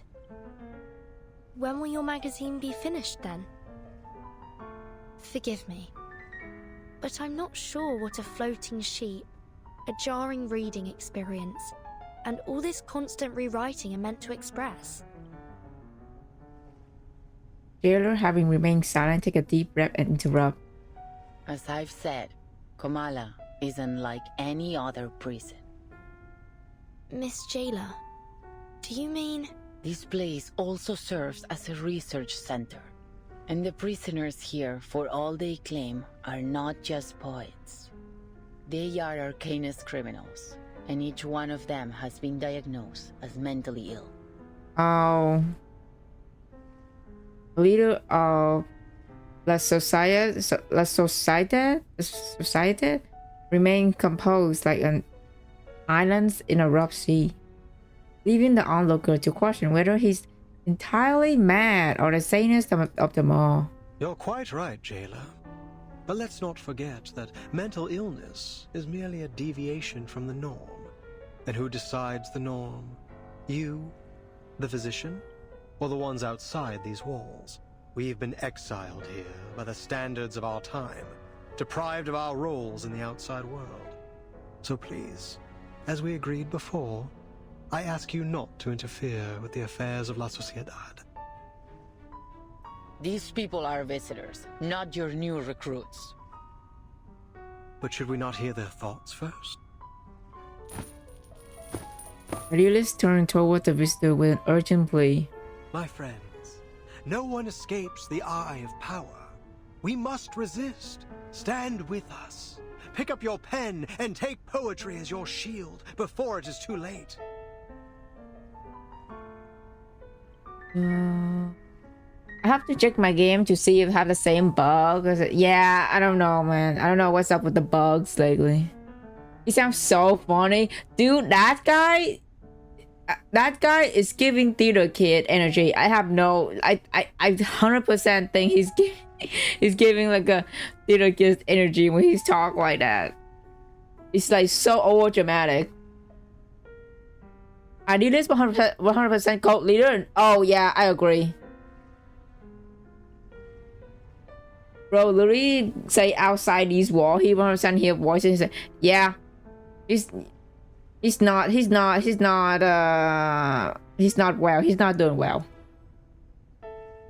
Idealist, I admire your fight, but I came here with a different goal.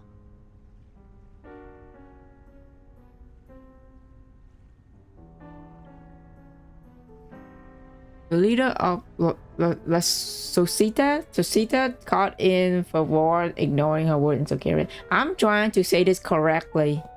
Because they repeat it so many times. I'm trying to say it correctly. La Sociedad? We're the last true owners of an old legend. Words now only remembered as myth. We must stay on the path of literature until I find that transcendental solution. To invent an idiom that is generic, all-encompassing, yet precise. My poem will be written in this language, leaving no room for doubt or misinterpretation. How blessed is a man with infallible memory. He holds the finer details of each object within him, more vivid than anyone else. In the end, he'll have all the answers, if time allows him. A dreamlike expression crosses his face as briefly seems as if he has become an entirely different person. His vision is soon interrupted. Sweet tongue, sister, howls, hermaphrodite, tango. They put the whole city in the nut house. Timekeeper, look over there. Isn't that the prologue writer? There's something off about him. Please, Timekeeper, stay away from him. What happened now? What's happening? I was at the same thing, man. Idealist, Pablo's having another episode. Uh-oh. Multiples of us. You make reality sick. Flash cam energy flares up and a chicken step into the crowd reactively. I could use your help, ladies. No problem, man. We're going to hell. Okay. Oh wow, Recoleta is already okay. Let's kill time together. En la acumulación de laberintos, suéltalo todo una vez más. The power of writing. Damn, that's such a cool oath, man. So the gate locks down. This ends now. It will be over before you feel it. 100% theater kid, yeah. Time for repentance. The enemies of peace shall be stamped out. And he's done. Che la morte ti dia la pace che cercavi. Requiesce. The frenzied prisoner is subdued. He's like convulsing in the center of exhibit hall. Poor soul. I'll bring him to bed. Well done, ladies. Aren't you full of surprises? What was all that? It seems he had a mental breakdown and lost control of his arcane skill.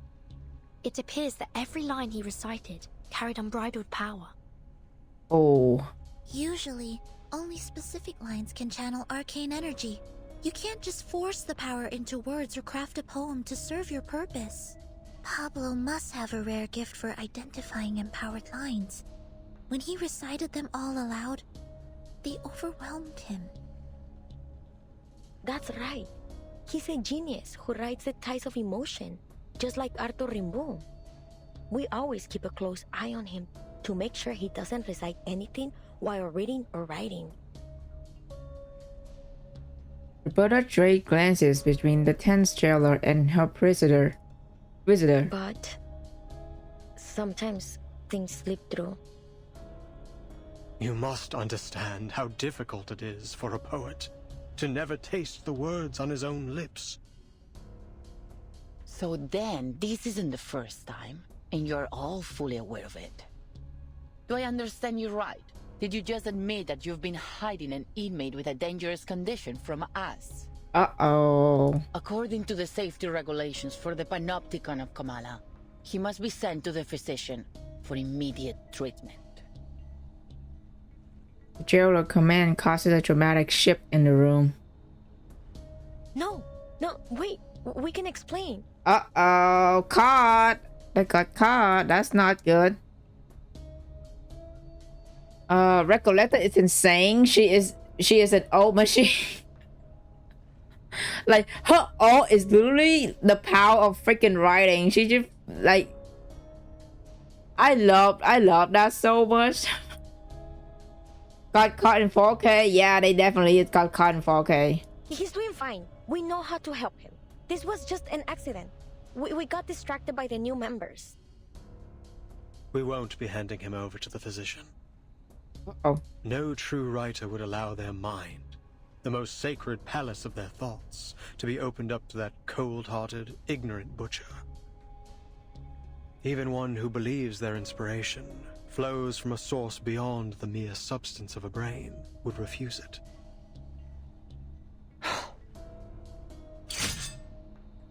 Jayla furrowed her brow and pulled out her weapon, the air turning into an invincible thread.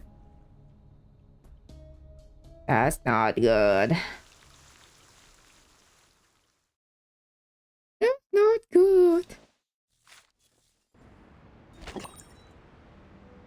Oh, got a reward. Yay. At this point, I have so much gem. I can probably pull Charon easily. Okay. Okay, before we go to volume 3, we need to do this one. Yeah, get the document. Okay. And then we can go to where Doris is. Volume 3. Resident feel the air and an exiled bird has found a branch to rest upon.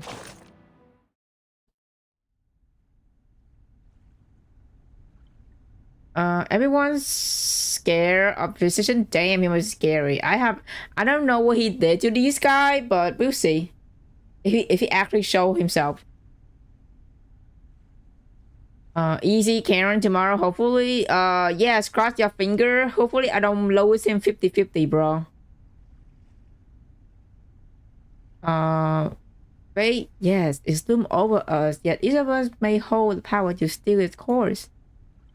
Just like this nation of contradiction, this fate should also be.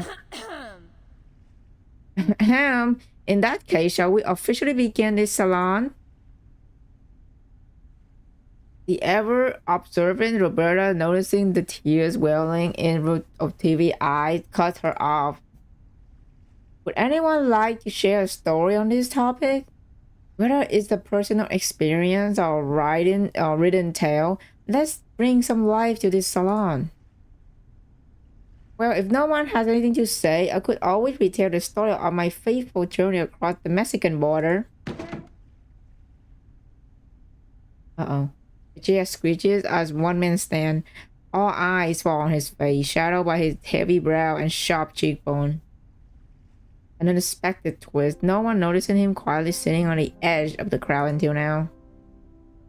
I spent the first half of my life as bank clerk, one day sitting behind that glass window, staring at the endless stack of check, paper, and flyers. It hit me. I was serving a life sentence. I quit, went home, decided to write something. My wife threw a fit at first, but when I wouldn't budge, a cold war broke out between us, and finally she issued an illiterate eviction notice. I got punched. I got drunk, punched a bastard officer who was beating a beggar in the street, and everything after that's a blur. When I came to, I was already here. A place that felt more like a home than any other place ever did. The idealist gave me some water and just said I'd write to Aleph. So I did. I wrote a letter and asked a question. 2 weeks later, I got a reply, just one line. I'm still trying to figure out what it means. In the short span of life that exists an infinitely extending staircase, and lies nothing but a silent body of water. Rio, I have no idea you have such a story. Why don't you mention it before? I didn't know you written into Alex too. Sylvia, maybe you did choose the right topic. Young, passionate writer like you should carry the dream of changing society. Don't end up like me, waiting for this age to finally pick up the pen. Oh? The host is fully engrossed in the story and has almost forgotten all about the topic. Great, I suppose it's my turn then. So here's my tale crossing the Mexican border. For heaven's sake, spare us. I have heard at least 7 or 8 versions of that story already. Not to mention the 5 short story in your collection. Wow. High story, Roberta. 5. And the only difference between them is narrative perspective. Repetitive narrative is indeed an important topic in literary criticism. The remainder of Salon is spent in noisy chatter at storytelling, quickly spiral out of control. Only Dr. Dolores quietly repeat that name herself. Outlev? Mr. Julio passed with an unexpected gold nugget. Perfect material for biography. I'll treat it with care in my next submission. By then, I had nearly forgotten I was still in prison. I had been swept up in the literary salon. I resolved to record all that I witnessed in this prison. As to whether the inhabitant are truly prisoner, that will be for the readers to decide. At the time, I did not ask how they found their way into the prison. Like them, I was thinking of purer things. Looking back on this journey, I now see that the tangled string of, I'm not gonna pronounce that, had formed an interconnected web. Just as the salon gets into full swing, a face emerged from the shadow. Only the smile clearly visible. Yes, rarely do I observe the salon from afar, taking in awe a symbolic course and subtle metaphor. Bridge between reality and unreality, the poetry of the typical and atypical. This is exactly how I envision Sociedad when I found it. The new arrival catches her attention. Reality and unreality. Are you referring to the difference between non-fiction and fiction? I'm afraid I haven't quite grasped your full meaning. Ah, but you understood at least part of it, didn't you? That alone proved we are walking the same path. The unwavering pursuit and static truth.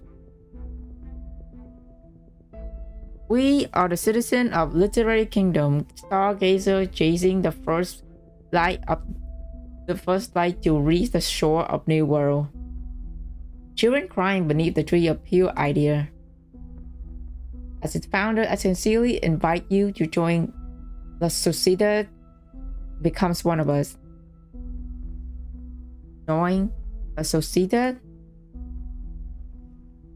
Idealists always trouble, yeah. A gentle manly bow, an invitation that is hard to refuse. Everything has carried an air of mystery. The literary gathering, the string in architecture, the enigmatic recipient of those letters. A rare opportunity. I truly flattered by your invitation. I will be delighted to join the Poetry Society. But might I trouble you with one question, Mr. Idealist? You call yourself the founder, so I assume you're the idealist, yes? As always. You tell me about Outlive?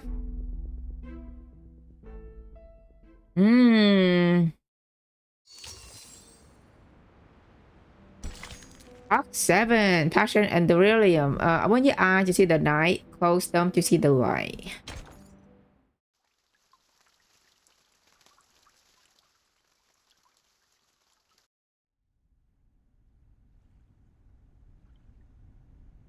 This is a serious violation of the rules. I'll have to report this to the physician, and all of your treatments will need to be reassessed. Until a new treatment plan is in place, all members of La Sociedad are confined to their cells without any of their usual privileges. Jailer heavily emphasized a Sociedad, triggering a commotion among the prisoner. This is not what we agreed to. gave us your word! Affairs within La Sociedad were not to be disturbed! Please, don't do this. Please, he doesn't deserve this. No one does. We don't want to lose our friend. Previously composing prisoner struggled to his feet. Senora, I swear it won't happen again.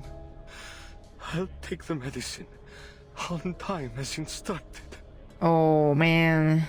I promise I won't hurt anyone. I'm sorry, Mr. Pablo, but rules are rules. Before you take this poor man from his friends, may I ask you something? Do you know where these inmates go after they see the physician? My duty is to keep order here. What happens beyond these walls is not my concern. Perhaps they've recovered from the physician's treatment and were returned to society. I'm sorry, jailer, but I don't think that's how it works. I think there's something bad happened to these guys. Jailer expression relaxes.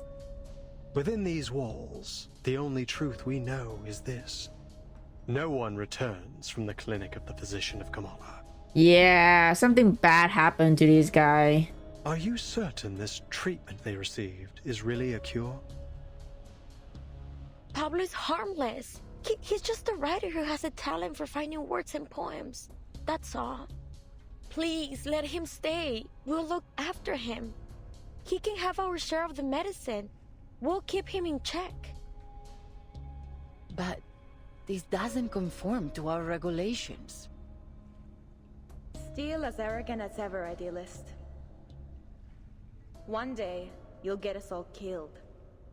Octavia, the stranger entered the exhibition hall. As she arrived, the jailer exhaled with relief. Oh, it's you. I'm glad to see you here. Who is that? That's Octavia, one of our model inmates. She's been a great help in the past. If you're interested in prison literature, I'd suggest talking to her instead of the idealist. So, she's a writer too? Who would have thought? This place has got writers coming out of the woodwork. I thought it would be easy to find my writer friend in a prison. But what are the odds that I'd break into a place absolutely lousy with them? She used to be in their gatherings, until she got tired of their nonsense and started her own faction. New arrival bring out a change in idealist. He clicked his tongue imperceptibly. What are you doing here, Octavia? Haven't you heard? The era of chieftains, ghosts, and plantation stories is over. Visceral realism is the future. And has this brilliant visceral realism helped you finish any of these poems? What a waste of time. I'm not interested in your movement or arguing with you. I just walked by and happened to witness another episode of your brutal arrogance. And I'm not about to just stand aside and watch you repeat your mistakes. I'm taking Pablo to the physician. Care to lend a hand, Miss Jailer? We agreed to mind our own business. Are you breaking our agreement? No one will be allowed to erase a word from our poems. Oh boy. Oh boy, we fighting these guys. Oh man, that's not good. Jailing just bullshit. I think the jailer just didn't know, you know. She's just doing her job, and she probably didn't really know what happened to these guys when it got sent to the physician. Damn, idealists and Octavius seem to hate each other. Yep, but like, just two people from two different clubs fighting each other at this point. Like two different factions with different ideas, just fighting each other. Let's kill time together. Haven't you let your ego cause enough trouble, idealist? Oh, yep, they fighting. Better that than siding with the devil like you. Enough. This pointless arguing ends now. Stop fighting, y'all. Wait for into the darkness. You out. Stop fighting. Liberato dal fratello. You see it coming. Toes. Now is the time for repentance. Addio, straniero. Cut that off, man. Cut it off. Stop fighting. Che la morte ti dia la pace che cerca.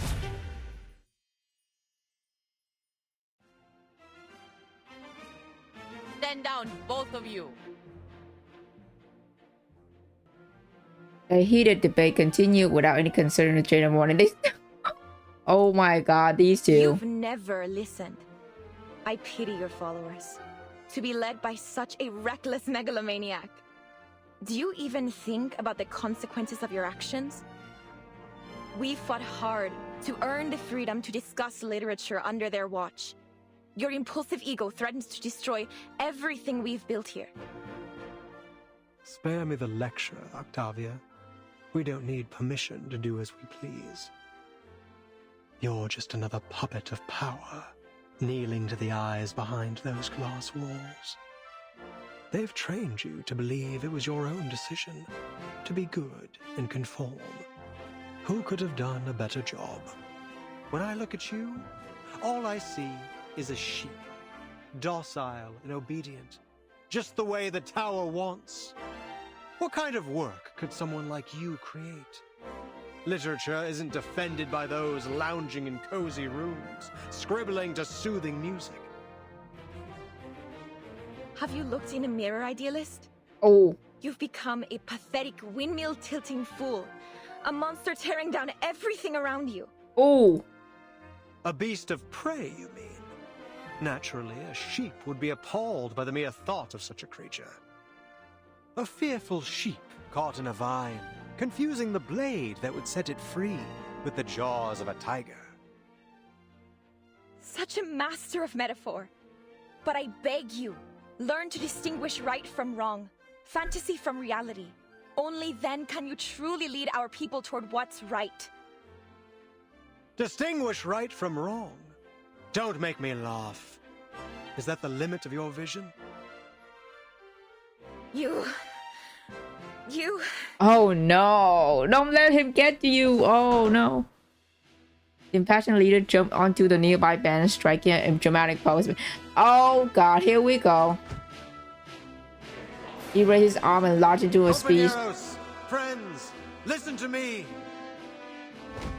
There is no truer home to literature than a prison! Oh, someone shot him? Uh-oh. A blast, different sound, all were profit. Someone shoot him. Someone fucking shot him. Oh my god.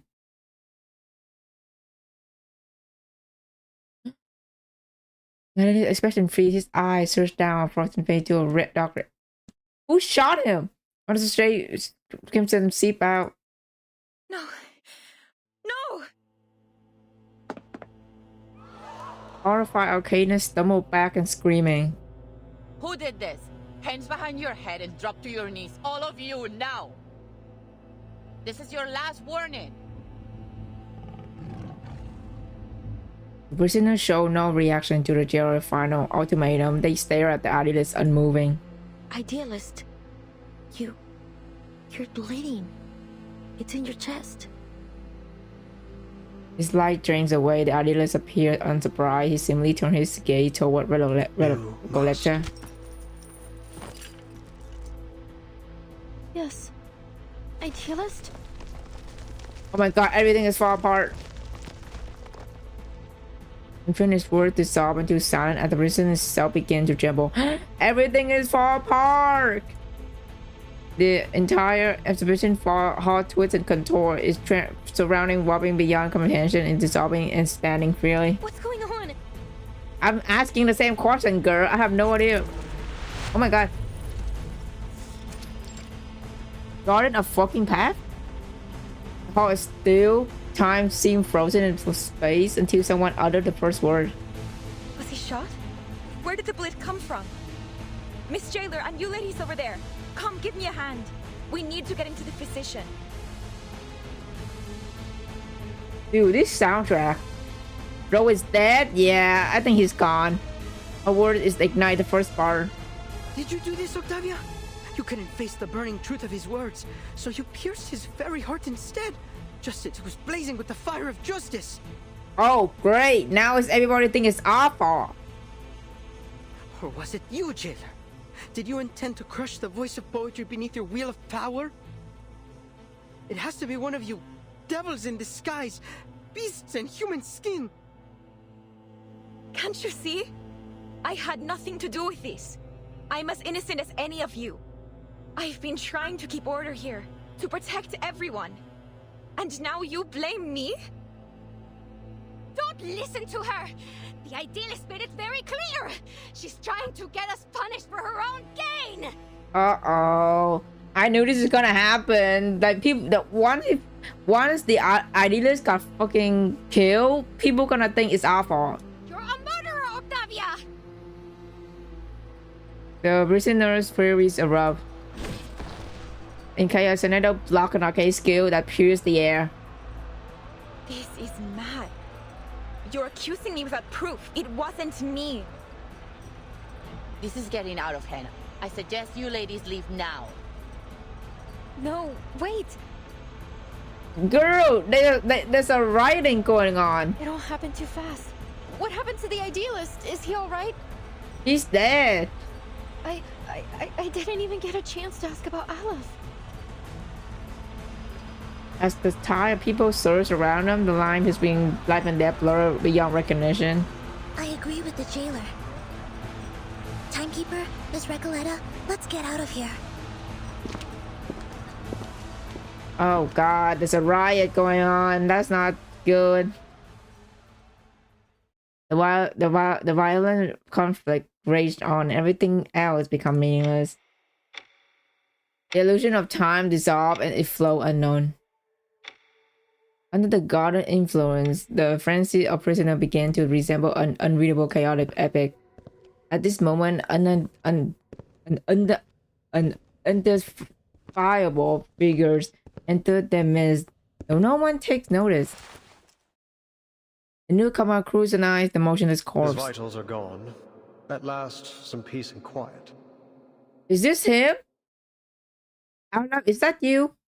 Well, for a liar and a thief like him, there's hardly a better end than this. He reached into the idealist's coat pocket and pulled out a dial. It's an artifact marked by the pattern view in smoke, an object seemingly not meant to exist in this world. A 20-sided die, known only do omniscient perspective. And now it's staying in an utterly corrupted blackness. Just as I thought. You had it all along. What is going on? Aleph, is that you, bro?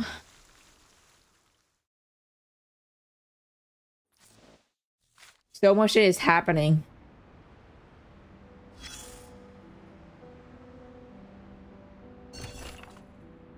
They're like a mirror. Is strong. Yes, the strongest reflection are shaped by time.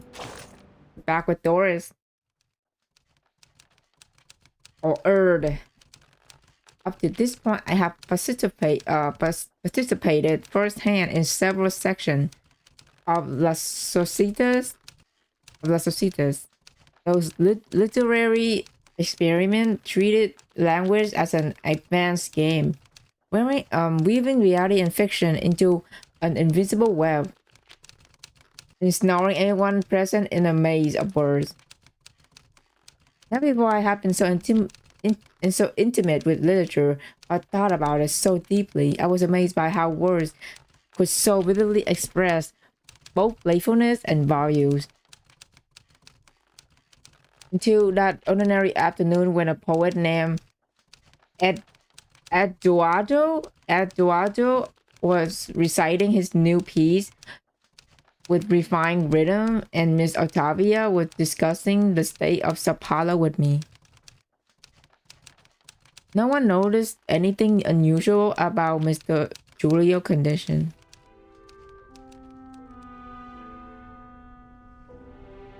Just like you wrote in the thin shoulder of Sao Paulo. The greatness of Latin America lies in its richness, and from that richness comes misfortune, gnawed by insatiable greed. One man's poverty is another feast. Suffering nourishes joy. They are like riverbanks clearly divided. This duality, this paradox, isn't it precisely the kind of question we should be posing to literature? The thud of bones against hard surface interrupts her. Julio is banging his head against the wall. Not enough. Not enough. Not like this. You can grasp space and time. I'm still missing some essential language framework and thought patterns. With our current language system, I cannot catch the ghost of time. I can't only let it slip away on the tip of my pen. Mr. Julio, what's wrong with you? Unlike the panic Octavia, the other inmate around Julio seemed unfazed. That wall is unscalable. Julio, I told you already, I can lend you some of my bandages for last week if you need them. A permanently silent object, any form of narration is futile. In the end, you're just wrestling with your own shadow. What are you standing around for? Can you see Julius holding himself? Daria is clearly flustered. Doris knows she must first eliminate any outside intervention that might instruct her ability to help. Miss Octavia, please calm down. Tell me, what do you see? Miss Julia, he's hurt. He's bleeding.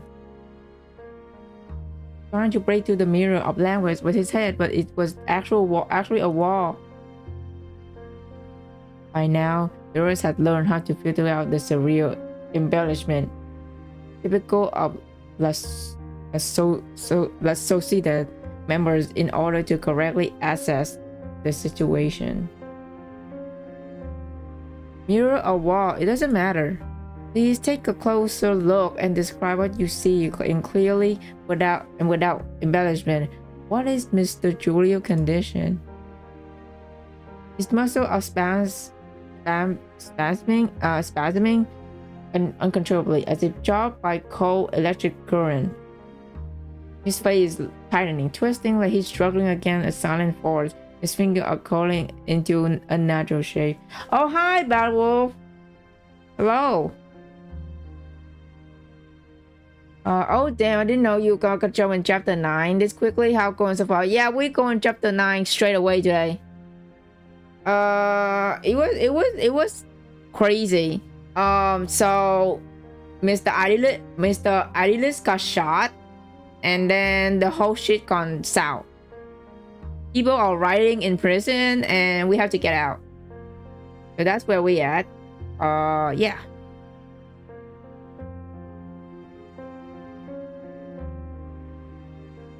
His expression keeps changing, first pain, then panic, and finally blankness.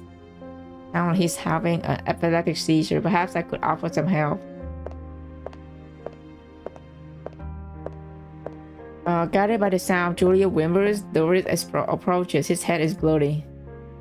Please, Mr. Octavia, help me so I can help him. Could you lay him down flat on his side? We have to stop him from hurting himself. I can use my arcane skill.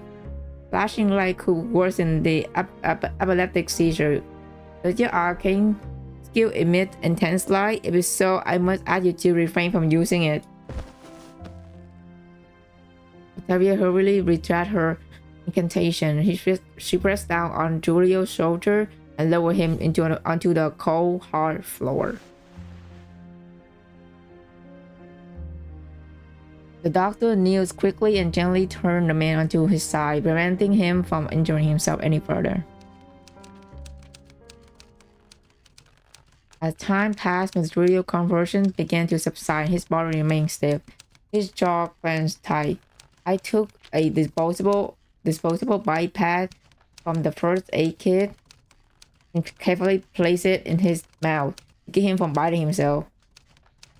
Eventually, the situation came under control, and Mr. Julio breathing stabilized. And then everyone went straight back to gathering as if if it were only a minor inconvenience. Thank you for your help, Miss Earth. The doctor responded with a silent smile. You seem experienced. Was this a major part of your responsibility in Sao Paulo? Yup, she's a doctor. Yes, saving others is my profession. Writing is my hobby. In my home, I am first and foremost a doctor. Miss Earth, you have my utmost admiration. As a doctor, as a writer, and even more as a person beyond any social categorization. You, as a doctor who actually lived in the favelas, pointing the barrel at yourself before wielding your words as a weapon. Compared to you, I achieve nothing of substance. All I do is weigh idea around, as if that's enough. Miss Octavia, I am simply a writer who follows her curiosity. I'm afraid I'm not qualified to provide you any concrete advice, nor I am as great as you say. You're well prepared for your vision and ambition, but modesty is such an essential part of writing, and you'll just demonstrate a skillful use of introspection. Thank you for your kind word. I would like to return to my room and think for a while. See you tomorrow.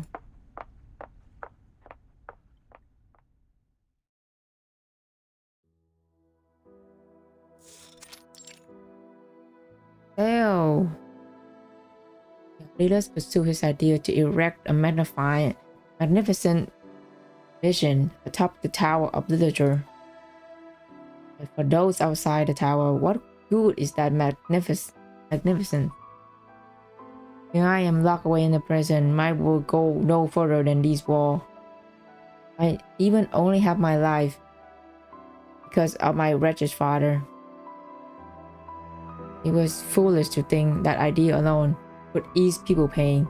Maybe we are no different from the heretic who were burned at the stake in the Middle Ages. Perhaps only professional like Miss Earth, doctor with real expertise, can truly save a person. Wait, but this prison does have a doctor.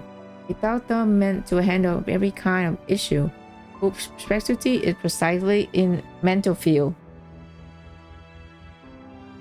He's not just a doctor, he's an overseer of this prison. I once asked the idealist why the person in charge here wasn't a regular jailer or police chief, but a physician. I suspected he pushed me off with some grandiose idealist rhetoric. But why has the idealist always seemed so opposed to a physician? Why can't patients like Mr. Julio, who are clearly suffering, be sent to him? Also on top, question after question. My head. A sign echoed through the circular building and is soon answered by the chorus of other side. Can't do this alone.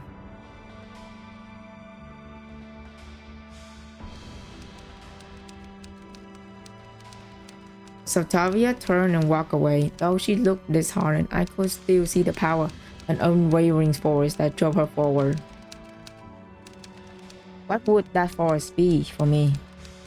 Looking back, I too began to reflect on myself, to contemplate fate, that grand and irreversible force.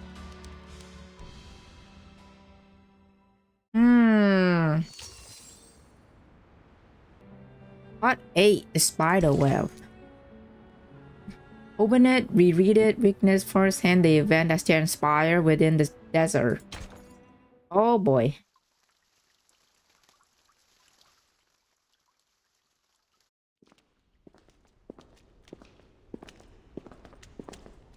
Ladies, I must apologize for what happened back there. It's okay, things happen. We were caught off guard. There has never been a commotion of that scale before. I must report this to the physician. Don't worry, Miss Jailer. We made it out in one piece. Thank you for your understanding.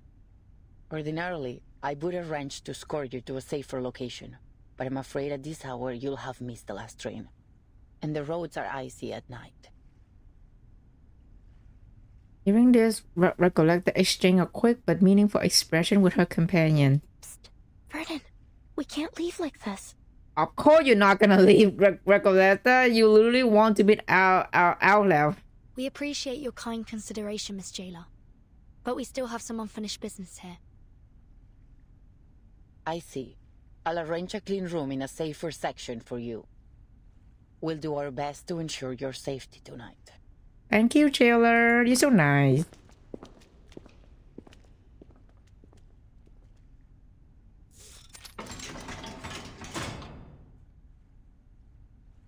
Night falls, the girl huddled together, scrutinizing their unfamiliar surrounding. They actually found us a spare room. Bleak, quiet, and somber. It's a cell like all the others. Don't worry. This isn't the first time we've ended up on the wrong side of the bars. At least this time we're just here for the night, not a full sentence. Let out a whispered thin protest. Though this cell is quite different from the ones we've been in before. Not just the cell. The whole prison is unlike anything I've seen. And this society they've been running here isn't some mere pastime.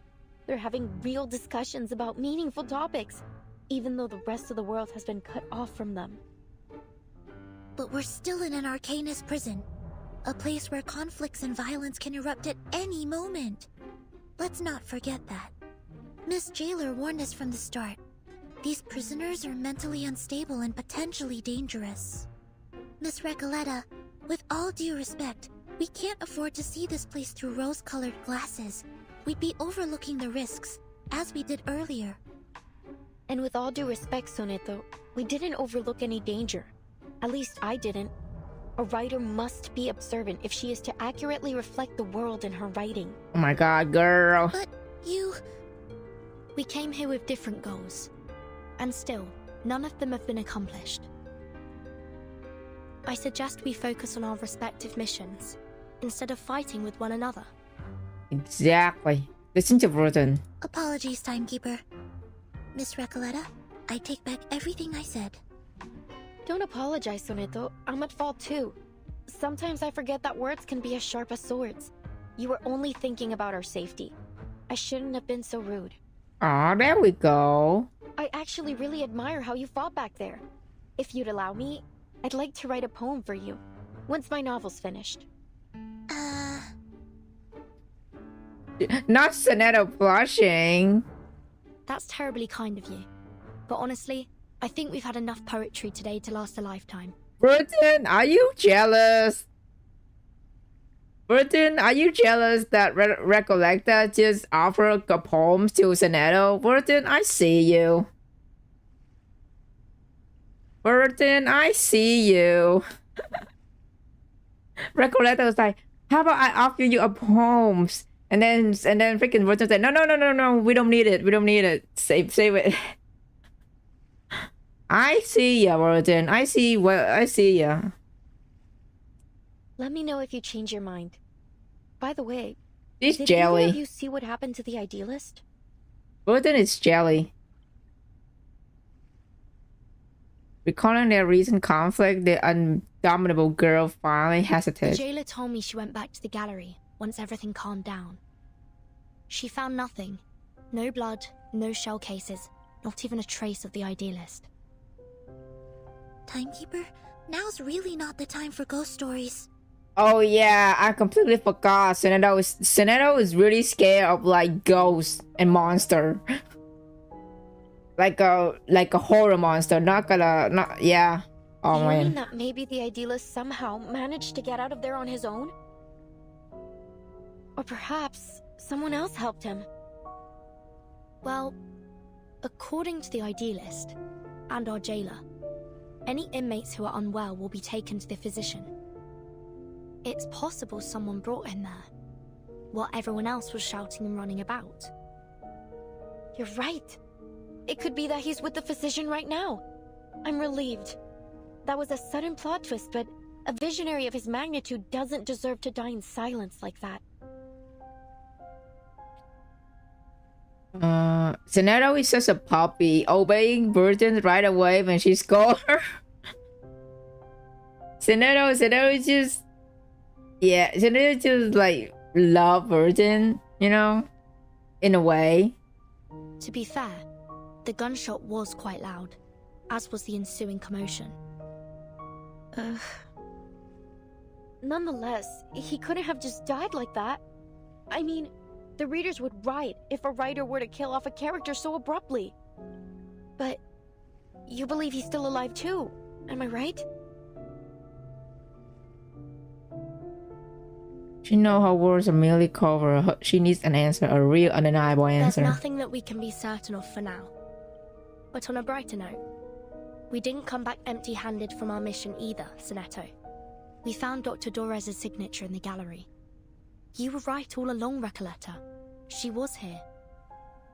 But we didn't see her at the gathering. Could something have happened to her, like with the idealist? She'll be fine. Do you think she was also sent to the physician and never made it back? This is all just speculation. If we want to find the idealist, or Dr. Dorez, we need to speak to this physician first. Miss Recoleta, do you believe that the idealist could be your pen pal, Aleph? Whether he is or not, he's still my best lead. That name touched a nerve once again. Amigas, I've had this strange feeling in my gut since we got here. Something is slowing us down. I love puppy Zenero. Yeah, Zenero is just just obeying these virgin orders right away. Now to figure Without out a second what thought. it is. Silent fear grips her, like rebels suddenly appearing from one still lake, unsettling in the quiet disturbance. Look, it's a wild guess, but just wait till I finish. It feels like everything happening in this prison is somehow connected to my novel, El auge y la caída de la cordura. The rise and fall of sanity. We're no strangers to wild guesses, and sometimes they're closer to the truth than you'd think. So this... The rise and fall of sanity. Sorry. What exactly is your story about? The questions scatter the midnight gloom. Outside, moonlight spill over gray white snow. Huh. Nunca pensé que te interesaría. Ah, I never thought you'd be interested. It starts... Sorry, it's been a while since I told it from the beginning. A few years ago, I worked as a forest ranger. It happened in a desert town called Amalfitano, in Sonora, back in 1975. True patient listener was the stammering girl waiting for the next part of her story. You know what? Most people say the beginning's a bit hard to get into, except for Aleph. I'm thinking of rewriting it. But if you like the sound of it so far, maybe I could read you the latest part I just finished? She studied her reader's expression, guessing madly at the response.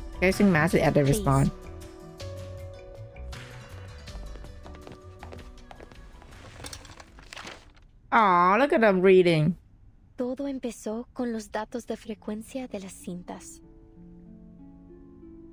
It's all started with the frequency data from the tape. El patrón general parecía haber cambiado. Al principio, la investigadora de paracausalidad lo atribuyó a un error estadístico. Un fallo, tal vez. Oh, sorry. The general pattern seemed to have changed. At first, casualty researchers chalk it up to the statistical error, a glitch perhaps. But after a few days and long nights of meticulous calculations, that explanation only became less and less plausible. The odds of success and failure kept shifting, and the chance of repeating the previous result kept growing. It was as if someone had tampered with the rules and tweaked it to their liking. I love how she getting used to speaking her native language. She forgot to speaking English with this guy when she reading her writing. She took her findings to Amalfitano, the town of nothing, as they called it then.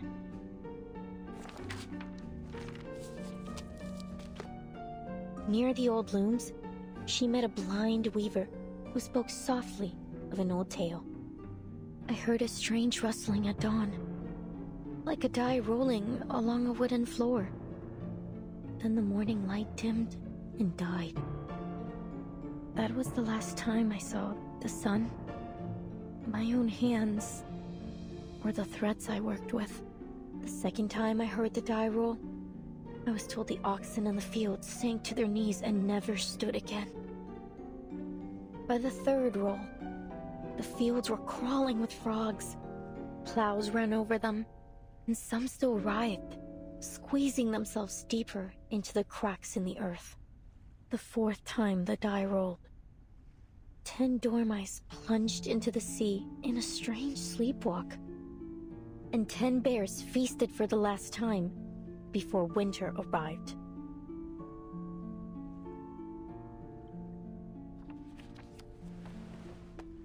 The final roll of the die was cast in a cage during a duel. Before a crowd of eager eyes, the winner left with 10 pounds of gold, and the loser left with 10 flies, which fell on him to feast.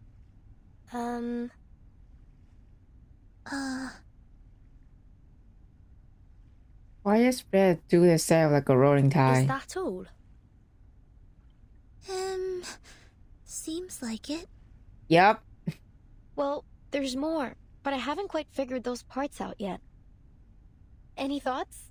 Anything. I can take it. Please, I really need some feedback.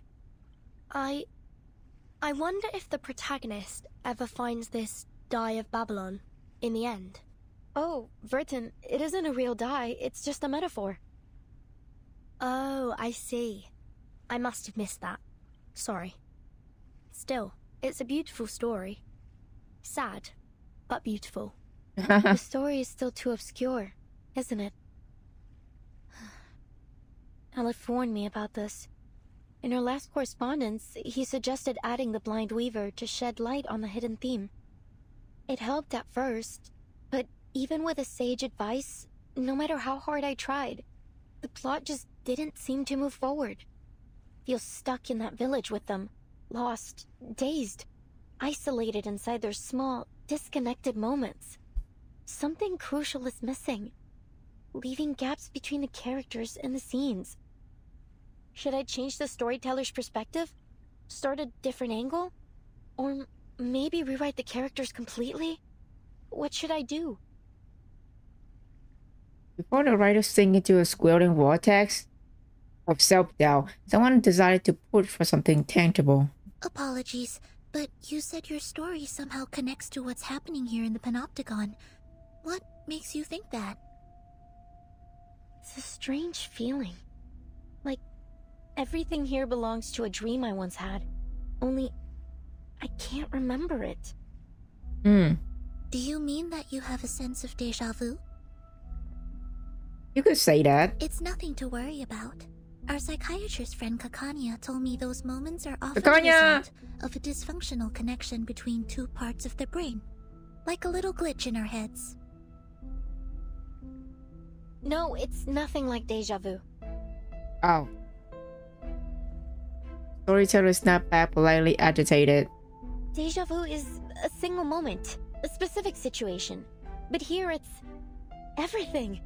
La sociedad, the rules, the idealist, even the incidents in the gallery. Each one unfolds in a similar pattern, like the grooves on a record, telling a story I feel I've listened to before. Amalfitano and Comala.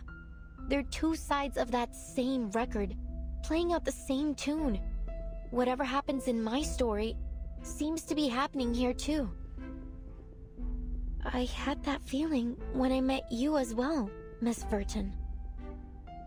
At first I thought it was only an interesting coincidence. You're much like the first character in my story.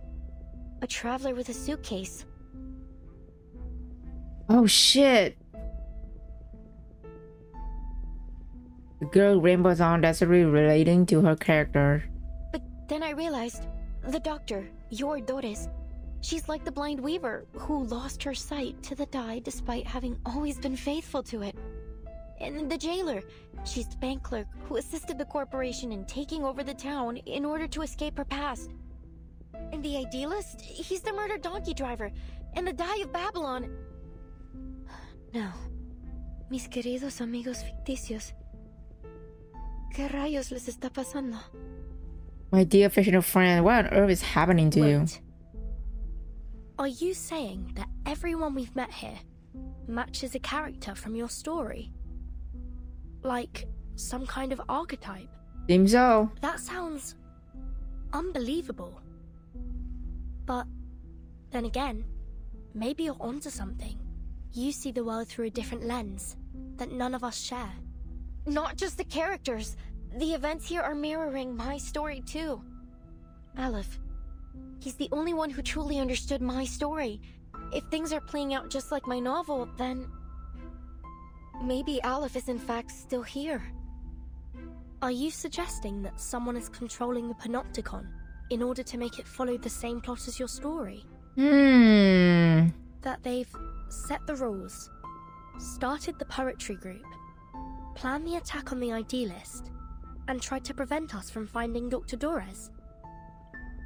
If that's true, Miss Recoleta, it's very likely that the one acting against us is in fact Aleph himself. Seems like it. And bro is like did not appear for the entire time. I don't know where he is. We don't know where he's hiding right now. Recoleta never expected the chain of reasoning to unravel this way. But no. How could that be possible? Interrupt only for confusion to creep onto her face a moment later. Why? Why would he do this? I don't see any reason why he'd be connected. He's an intelligent, cultured, and profound person, not a common killer. No, none of this adds up. Remember, Dr. Doris was brought to Ushuaia by the Xeno rebels. And we know they're connected to Manus Vindicte. If this Aleph really is hiding Doris from us, he may be working with them. Recoleta stared blankly for a while before completely shifting topic. Oh, my... Soneto. I didn't know you had such a flair for stories. Maybe you should join us and become a visceral realist too. Girl, don't change the subject. We almost reaching the same I think conclusion. you're only imagining things. Perhaps you were inspired by this strange prison? Girl, you're coping right now. Perhaps we all need to start writing our own stories. Come out now. Whoever's out there, speak up. How can we help you? Who's there?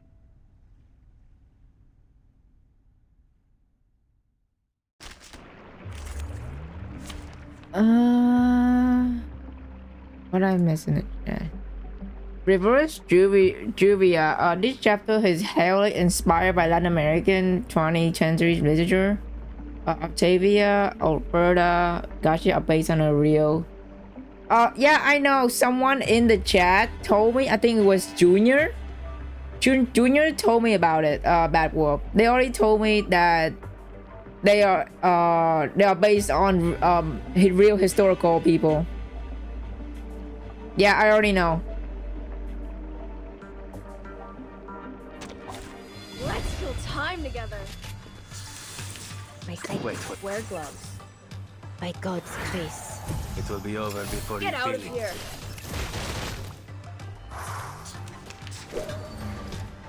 A shot hit. Non voltarti indietro. Che la morte ti dia la pace che cercavi. Requiescat in pace.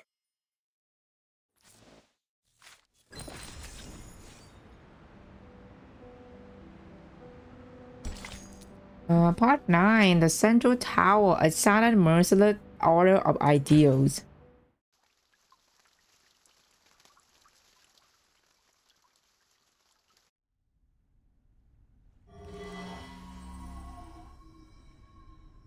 Easy, easy. It's me, Garcia. We met at the gallery earlier. Oh, hi, you guys. Oh my god. Please, I come in peace. Recoleta paid no mind to the young man's explanation, but focused whole on the woman beside him. It's you, Octavia! The murderer herself! Girl, oh my god. Stop believing to false accusations. Oh my god. Please, calm yourself, Miss Recoleta. Yes, please calm down. The jailer has already confirmed that she wasn't the one to fire at the idealist. Yeah. The shot came from somewhere else in the room. Yeah, man, calm down, chill. Recoleta bit her lip, giving up a little space to the intruder. Miss Octavia, what brings you here at this hour? I come here out of goodwill. Believe me, I didn't want any bloodshed either. I understand you just arrived today. There's something you need to know about the inmates here. The visitor expression is weary and low. We're outcasts, rejected by society and literature, and our privileges are limited within these walls. But before I started my own literature group, I struck a deal with the Panopticon authorities. If we cooperate and stay out of trouble, they'd leave us be. We could discuss literature freely and openly in Comala. Such a thing may seem trivial to you, but this is of immense importance to us. Oh, there's no happier thing in this world than discussing literature. No one should ever put limits on it. You're right, Recoleta. But we're prisoners here. There are certain rules we have to follow. Except, the idealist didn't see it our way.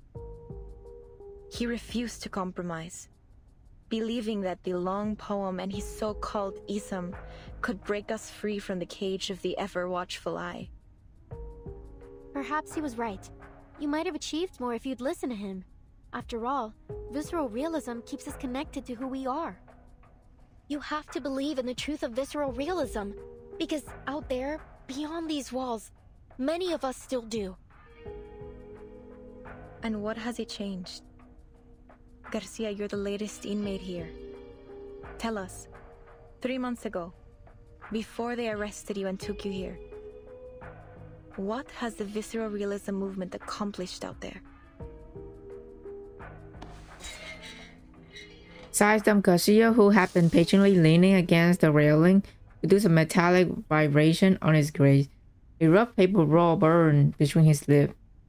At first, it was revolutionary. Young poets joined in droves. We held gatherings.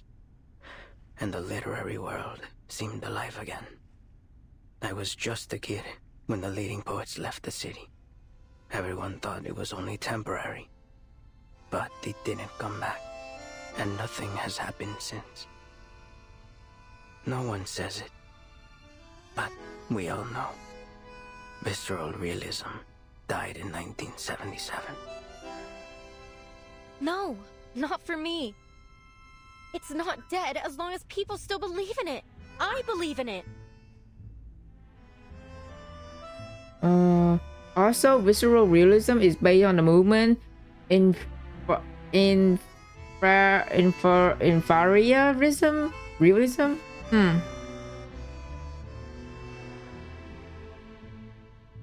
Octavia ignored the childish remarks. She knows that conviction can be as fragile as a spider web.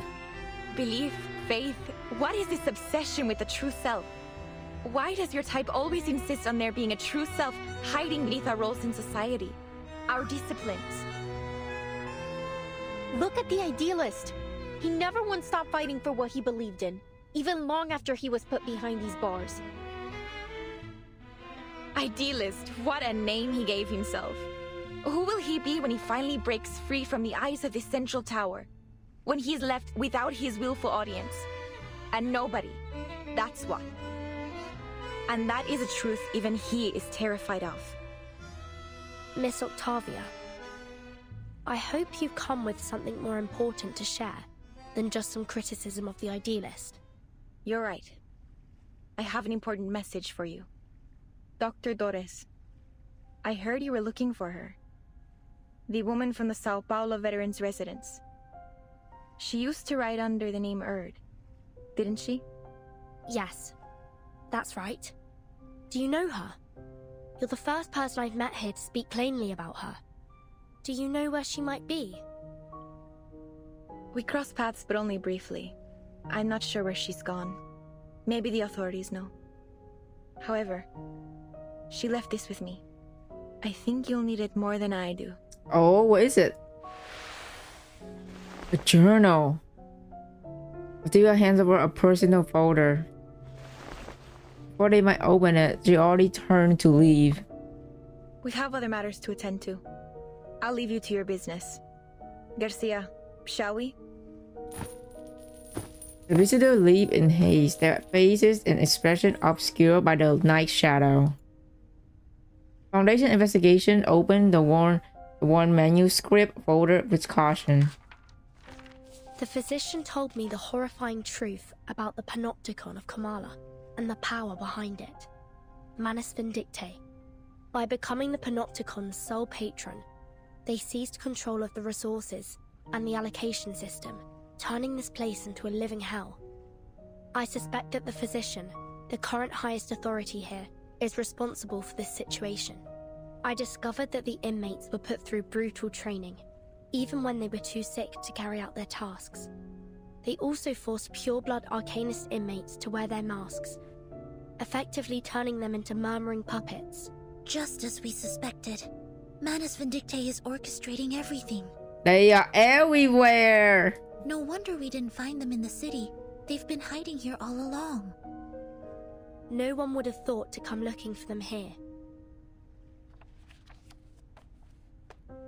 They snapped the folder shut. A familiar signature seen on the forward page of U2 magazine and the receipt found in Sao Paulo. I felt home. But why would Miss Octavia bring this to us? What's in it for her? Do you think she's trying to mislead us, Timekeeper? Maybe. But the handwriting in that notebook is most certainly Erd's. If she's leading us astray on purpose, why? Miss Recoleta? What, not a chance. Oh, sorry. Haven't you seen how she denies everything beautiful in the world? Aleph would never be so biased. Oh, escape that part. What would you think? Could she be out left? No. Aleph is like a mirror. He reflects both light and shadow. But, Octavia, maybe she hasn't looked at the shadow within for a long time. I know that look on her face. It's the look of a writer. I've seen so many like her during my trip. The faces of a lost, struggling generation.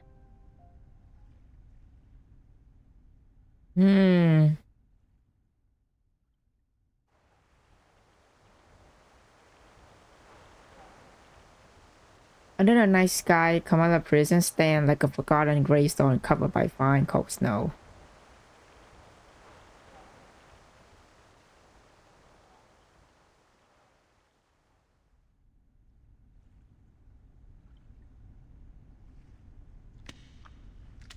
In a room repurposed from a prison cell, Drigo insert of someone shares the syrup bizarre tale. Meanwhile, at the entrance of the central watchtower, a jaguar knocked on a secure door. Dr. Merlin, I'm here to report on today's events. Dr. Merlin?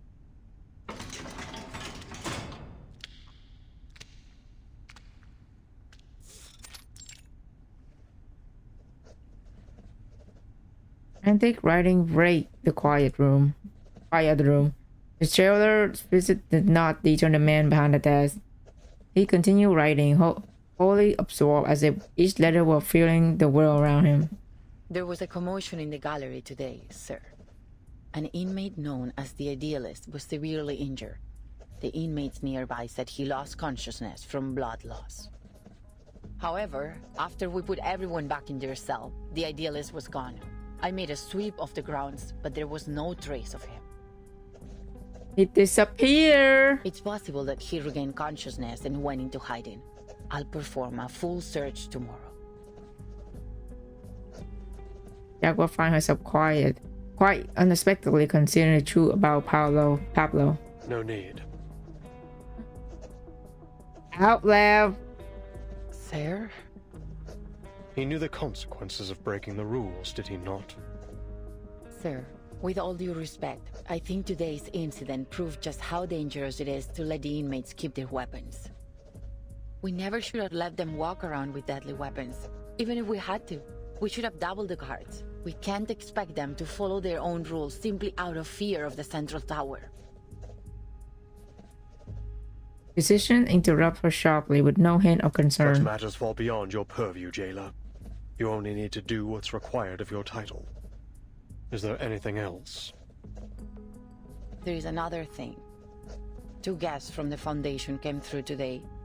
They said they were looking for someone named Doris. They've shown a willingness to cooperate, though they were involved with the incident in Corridor Zero. On the writing continue, her report disregard. Generally take a deep breath. That's quite difficult to say. Sir, there is one more thing. I told Miss Octavia we're short on rations, and she's adjusted the inmates' portions accordingly, but that won't last long. Manus Vindicti stopped providing supplies back in March, and Sino has collected all the prisoners they had previously placed in her custody. I just wonder why they have so suddenly withdrawn from Ushuaia and brought all the prisoners with them. I also noticed that we haven't received any orders from the government since Warden Tartuffe was transferred. In fact, we haven't had any communication with them at all. Because Mana Vindicta is under control. It's not the government. That's not good. Sir, in frank terms, we're facing down a serious shortage of medicine, food, and basic supplies. At this rate, the Panopticon will soon be unable to operate. Where will our inmates go then? The man before her said nothing for a long time, his pen still flickering over the page. Can we ask the Foundation for help? They've sent their people here. Maybe they're interested in the Panopticon? Oh, I don't think the physician is gonna like that. I could arrange a meeting if you like. You're unusually talkative today. The man finally stopped writing and looks up. Pardon, sir? That's fascinating, you know. You've become so much more concerned about this place and its inmates than when you first started. You are now dictated by your title. I didn't mean to overstep. I'm sorry. You can go now. I have a great deal of work to do. Oh, and one more thing. Beckon the jailer back before he should leave. Make sure this month's Kamala Congress is held according to schedule. Yes, sir.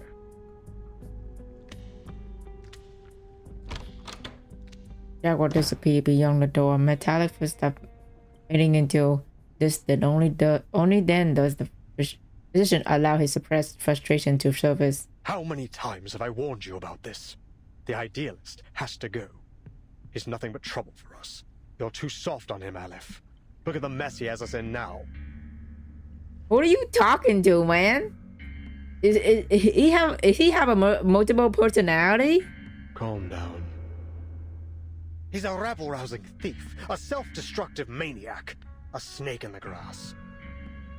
He even stole the tea of Kamala from me. He's nearly ruined everything we've worked for.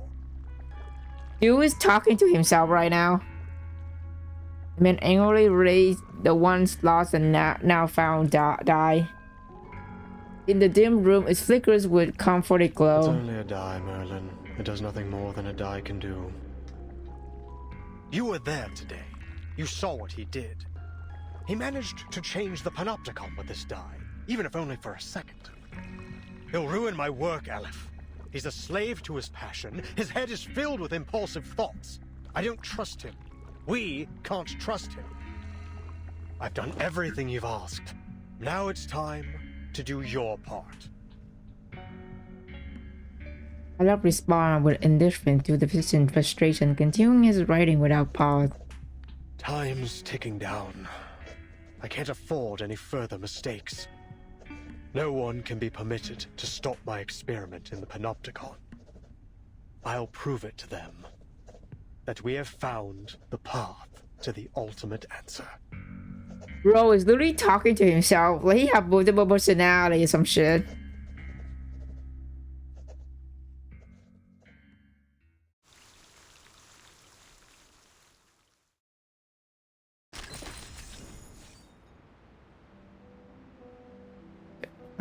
Part 10, the Ant Mill. The Jew is no one can truly bend fate. Okay then.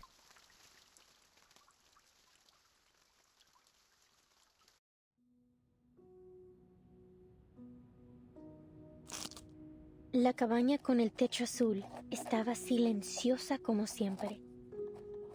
En un sueño fugaz, la investigadora de paracausalidad descubrió la verdad detrás del dado de Babilonia. Examinó cuidadosamente los patrones ocultos, como un astuto astrólogo rastrea los movimientos de las estrellas. Lo que pueda parecer errores o accidentes no niega las verdades del destino. Por el contrario, afirman su existencia. Solo pregúntale al gran Heráclito. En un universo no observado, el dado de Babilonia gira perpetuamente, dictando el destino de todos en un tiempo que es tanto infinitamente largo como infinitamente corto. Mira, cerró los ojos. Respetaba la aleatoriedad de los números y el destino. Respetaba el juicio del dado. De lo contrario, se habría perdido sumisamente en los huecos del tiempo y bajaría para siempre como un fantasma en el olvido.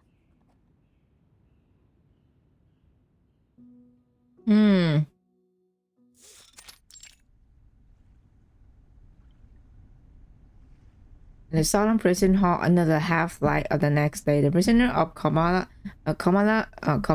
gathered. Octavia stepped onto the podium with a stern expression. First, allow me to make one thing clear. I had absolutely nothing to do with what happened to the Idealist yesterday. I swear it on my career as a writer. As you all know, the Idealist and I are the representatives of the two factions of La Sociedad de Poetas de las Américas. As you also know, we have been at peace since the Let Sleeping Dogs Lie agreement was signed a few months ago. Despite our differing views, we have coexisted to this day under the watchful gaze of the Central Tower. Rest assured that we will work tirelessly to locate the missing Idealist. Don't put so much pressure on yourself, Miss Octavia. His death wasn't your fault. After all, he was the one who threw the first verbal dagger. Oh boy, people are still fighting with each other. The murmur cascading below reached the ear of a prisoner from another faction. Show some respect, you morons. The Idealist is missing, not dead. I'm sure he'll show up in one piece before we know it. Better face the hard truth now, Roberta. Though, I have to say, it won't be easy for you to find a no leader as mad as him. A polite cough from the hostess paused the heated debate. Please, everyone, quiet down. According to the agreement, today's Congress should have been chaired by the Idealist. Since he is still missing, I will be acting on his... Pardon my lateness. Go ahead. I'm ready to moderate. Unfamiliar footsteps break the regular pattern of event. A jailer leads her visitor to the entrance of the prison hall. Miss Vert, I looked over the incarceration and visitor records from the past 6 months. There was no mention of anyone named Doris. Then it seems only the physician knows the whereabouts of Dr. Dorez. Miss Jailer, we need to meet with the physician. It's important. Listen, you really shouldn't take the inmates' ramblings too seriously. Considering the identity of the person before her, the jailer softened her tone. But if it's as critical as you say, I'll make another request later.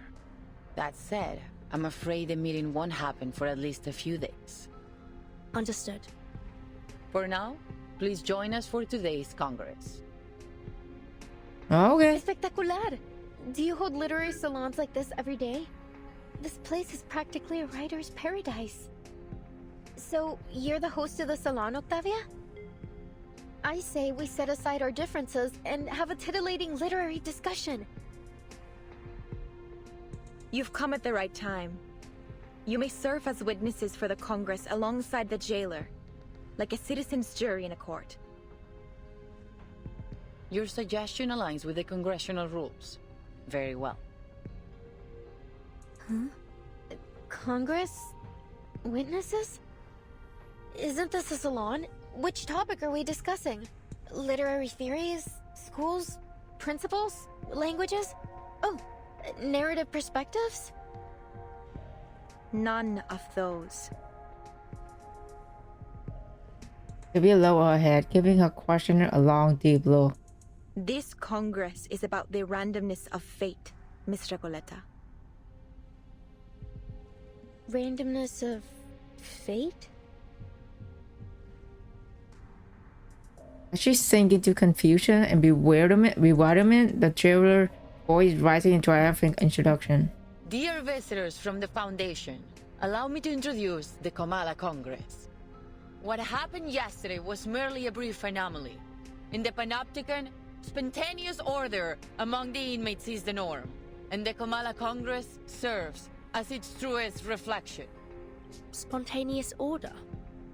Yes. Through the Congress, the inmates assign and distribute medication, communal duties, and rest periods. They are entirely self-regulated. Tone is filled with pride. I hereby announce the commencement of the 7th Comala Congress. Oh boy. What is this? As her words fall, Octavia take out the worm's lottery box and small trinket from her hand. The prisoner moved in perfect order like a swarm of ants. A cardboard box, and is that a paper die? It has 20 sides. Are we gonna roll? Like, what is this? Huh?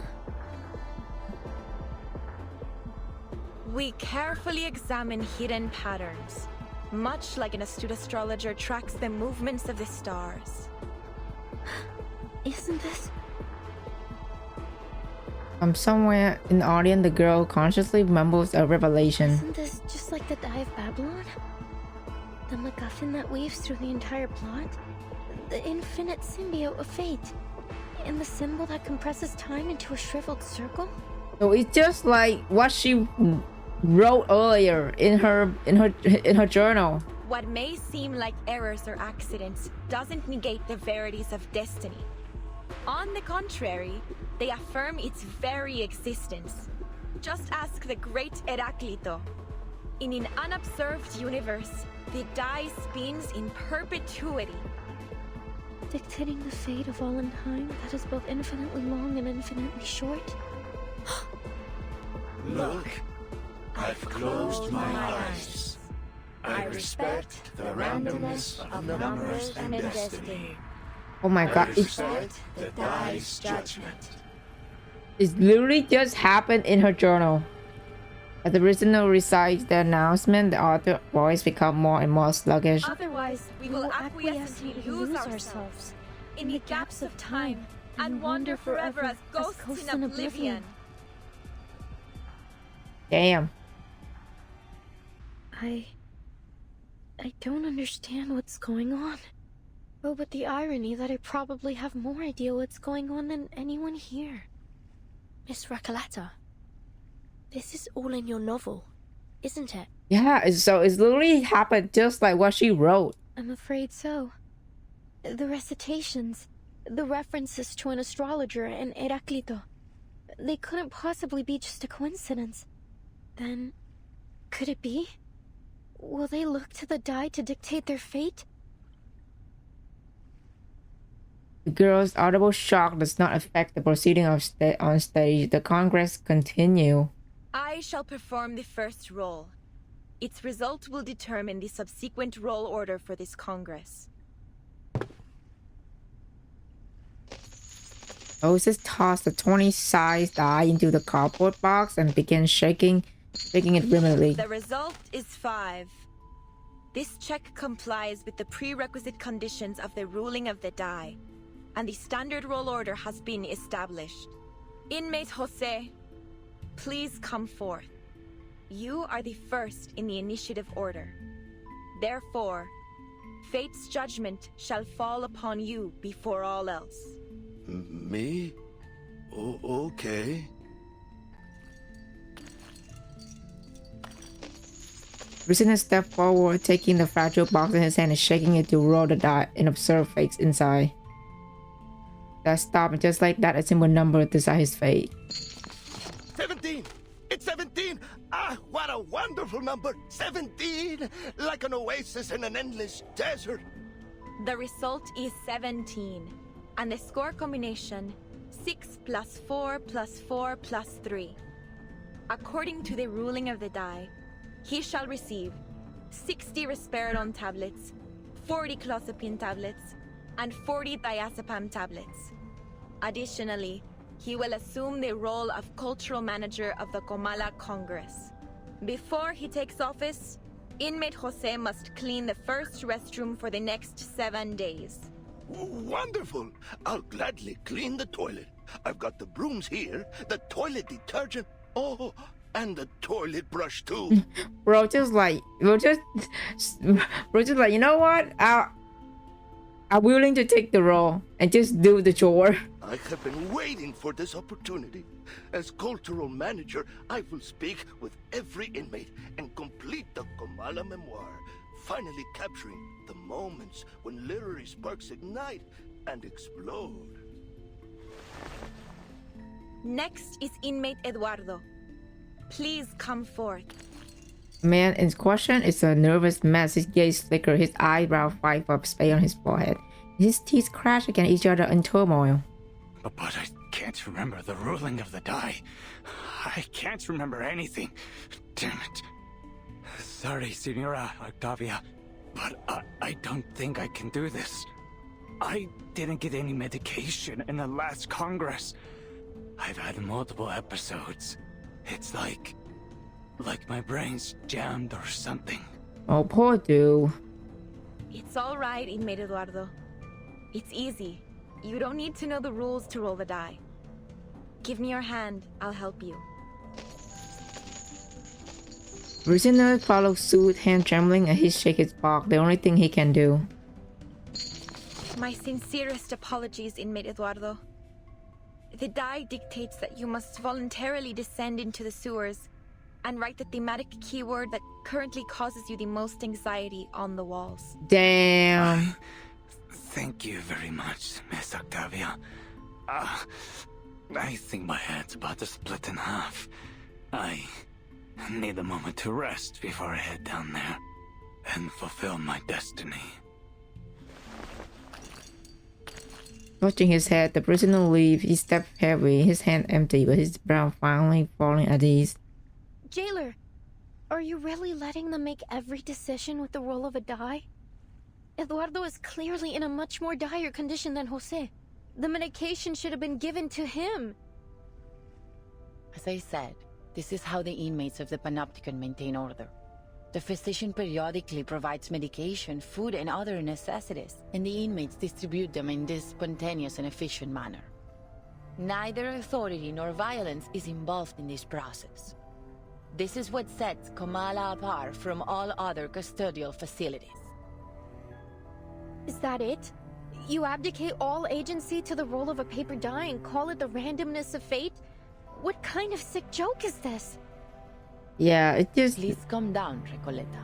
This is the method that the inmates have collectively decided to recognize. They're prepared to face the possible sacrifices that it brings. This isn't about you or me. It's not our place to interfere with a procedure that has been proven both pragmatic and effective. But still though, like... My duty is to assist the inmates in maintaining order through the methods that they have established. And yours is to witness their self-governance, not judge it. But the thing is that there are probably some inmates that have like the worst mental illness that they have to face, right? And without medication, it's gonna be worse for them. And they can't control it, you know?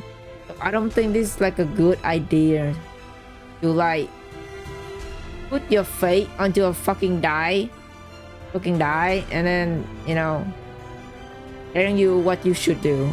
Just really, yeah, just, I don't know, man. I don't think I can, like, I don't know what to think about this. The jailer take a deep breath. Her words clearly meant to convince herself as much as anyone listened. If everything somehow unfolds as it does in my novel, then every role is already predetermined. Verton, do you remember the story I told you last night? The odds of both success and failure were consecutively multiplied. I remember.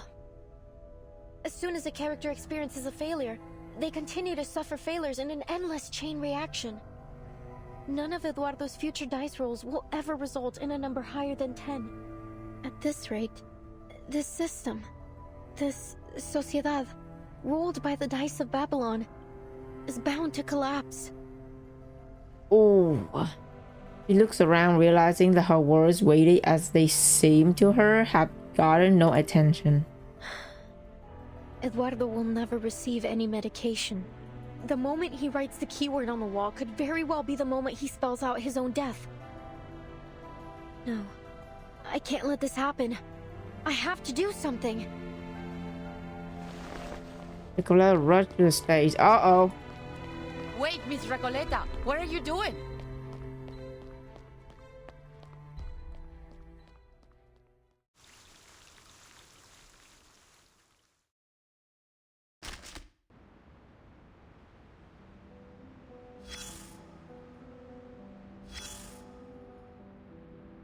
Few soldiers would appreciate the idea of taking orders from an accursed die.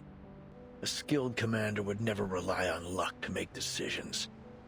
On the battlefield, the distance for every maneuver should be clear and precise, not two numbers with a D in the middle, unless you're looking to invite a mutiny. That said, if a die with such power were placed in a soldier's hand,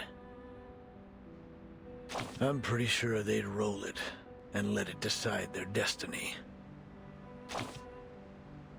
Luck will always be your side. There's no good luck without bad luck. Just as a coin must have two sides. Luck essentially defines one's entire life. And whether it's make or break, life or death, the die will keep on rolling. Of course, dice aren't the only tools used to play with fate. Coins, lotteries, even shells on the beach can all serve the same purpose. Thanks to the randomness of fate, a Babylonian may rise to be a proconsul one day and fall into slavery the next. Some tragedy could have been avoided. Well, that's where historians come in. With a little creative editing of the history books, even the random rolls of a die can suddenly make sense. What were once avoidable tragedies are rebranded as reasonable incidents, or even desirable outcomes. At least the roll of die is impartial. You're starting to sound like a gambler.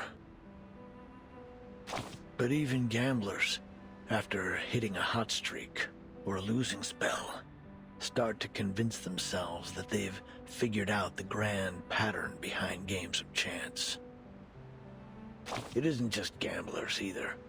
Witches tried to influence fate through rituals and charms.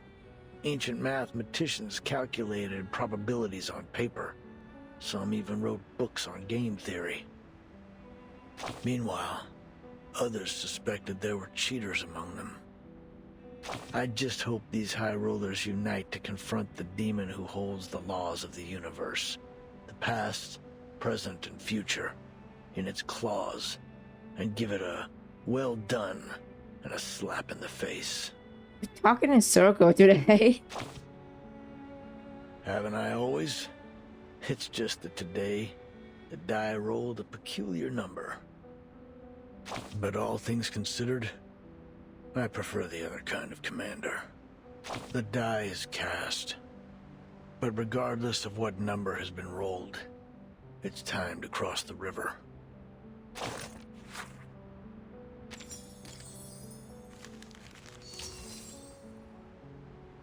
Okay. Part 11, Soothsayer, World Maker. The goddess delight in toying with the piety of her believers.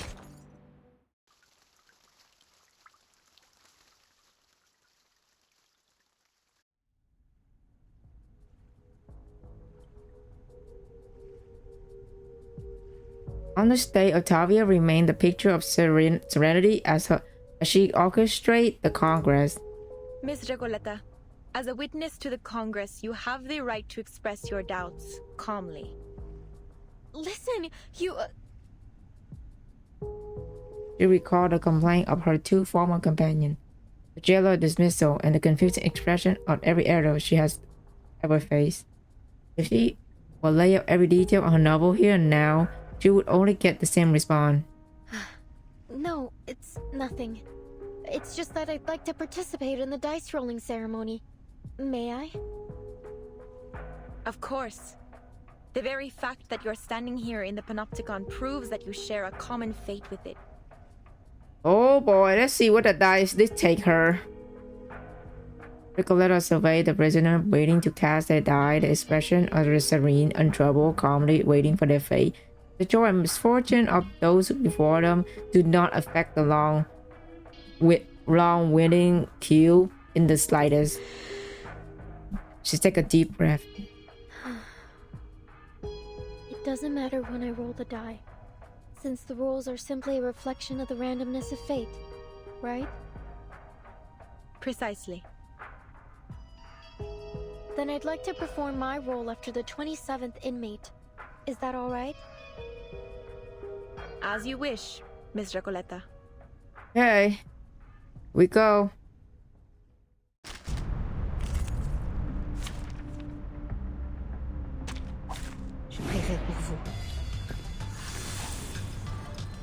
Oh, we're actually using dice. Nothing happened. Okay. Lockdown.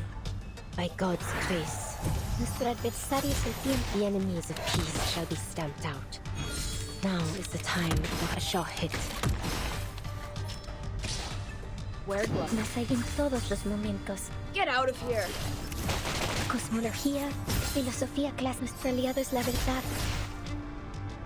Now is the time that the enemies of peace shall be stamped out. Mas hay en todos los momentos. Idealismo, vuelos de fantasía. But do I have to do this? Now is the time that the enemies of peace shall be stamped out. En todos los momentos, en la acumulación de la Go. Oh. Suéltalo todo una vez más. It's so sick, bro.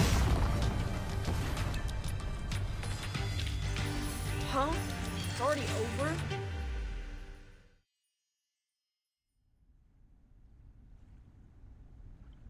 It seems fate favors you, Miss Recoleta. Oh. Here are your supplies. She got the medicine, the soap, and wow. Please be sure to follow the distribution rules of the Congress. This is an essential structure of Comala, and a belief shared by all its inmates. Honor it. Just as I suspected. These supplies belong to me now, Octavia. I'm free to use them however I please. Recoleta strides towards Ricardo, who's curled up in the distant corner, clutching his head and his body trembling in silence. Here, Eduardo. Take them. But I haven't fulfilled my destiny yet. Dude, you need your medication, man. You're not gonna do well. These precious tablets and capsules. I can't accept them. They are gifts from fate. The die has placed them in your palm. But I don't need them. You do. Thank you, kind senorita. Prisoner trembling stopped. He blankly pinches his arm and if he's trying to distinguish the reality from dream. And all at once he snapped the medication from her hand and shoved it into his mouth. Eduardo, what's wrong? Are you taking the medicine right now? There's no need to rush. There's plenty of it. You can have it all. Por Dios, Eduardo. How could you squander fate's gifts like this? Kind señorita, please, give me the medication. I need it more than anyone else. Oh wow, everybody's losing it. No, I'm the one who needs the most. Give me the medication. I beg of you. With the protection of these amulets, I might finally be able to get a peaceful night's sleep.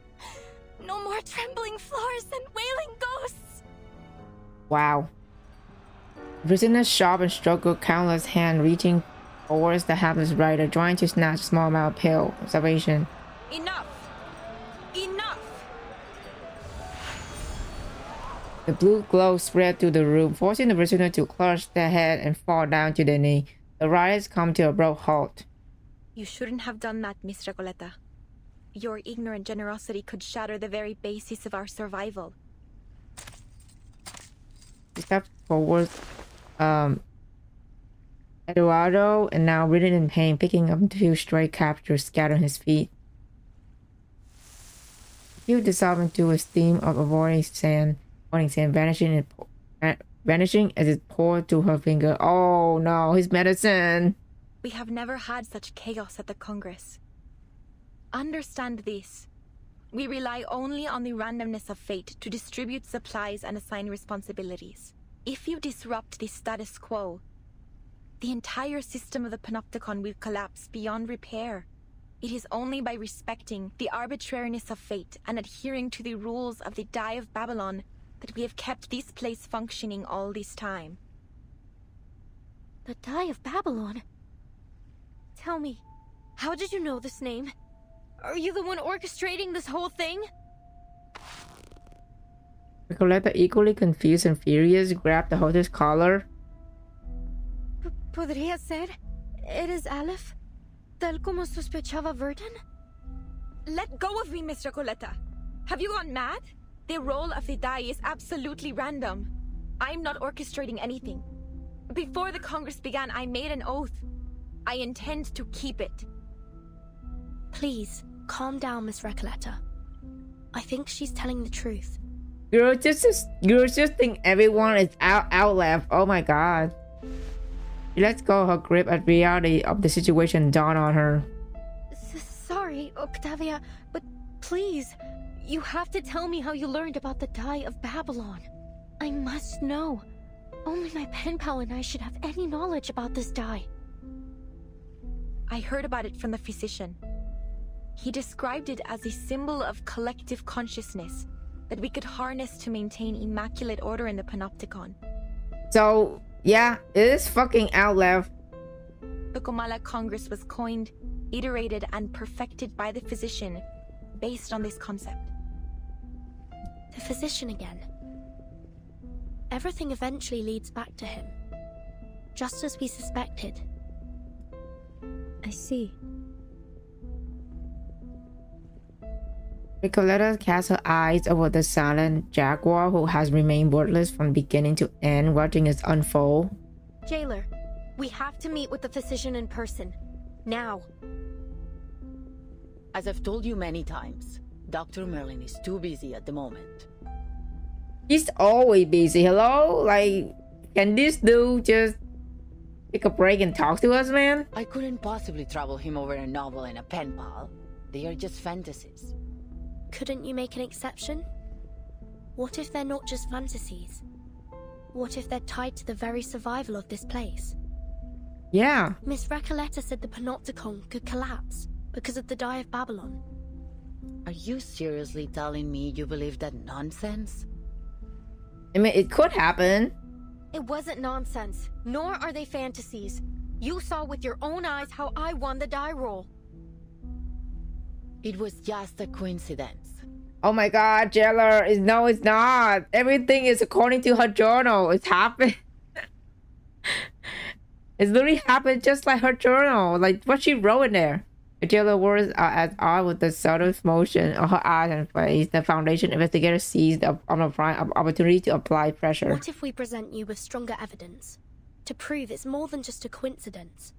If everything in the Panopticon proceeds according to Miss Recoletta's novel as she says, she should be able to predict what happens next, including the roll results of the absolutely random die. That's right. The Die of Babylon isn't random at all. It's nothing but a supercilious fraud veiled under the guise of fate, and an actor of the inescapable loop of history. And not one of you is paying attention to me whatsoever. Ugh, to hell with this era of ignoring unknown writers. Miss Recoletta, please make your prediction for the next inmate's die roll. Okay. This way, you can prove to Miss Jailer the irrefutable connection between Kamala and your novel, The Rise and Fall of Sanity.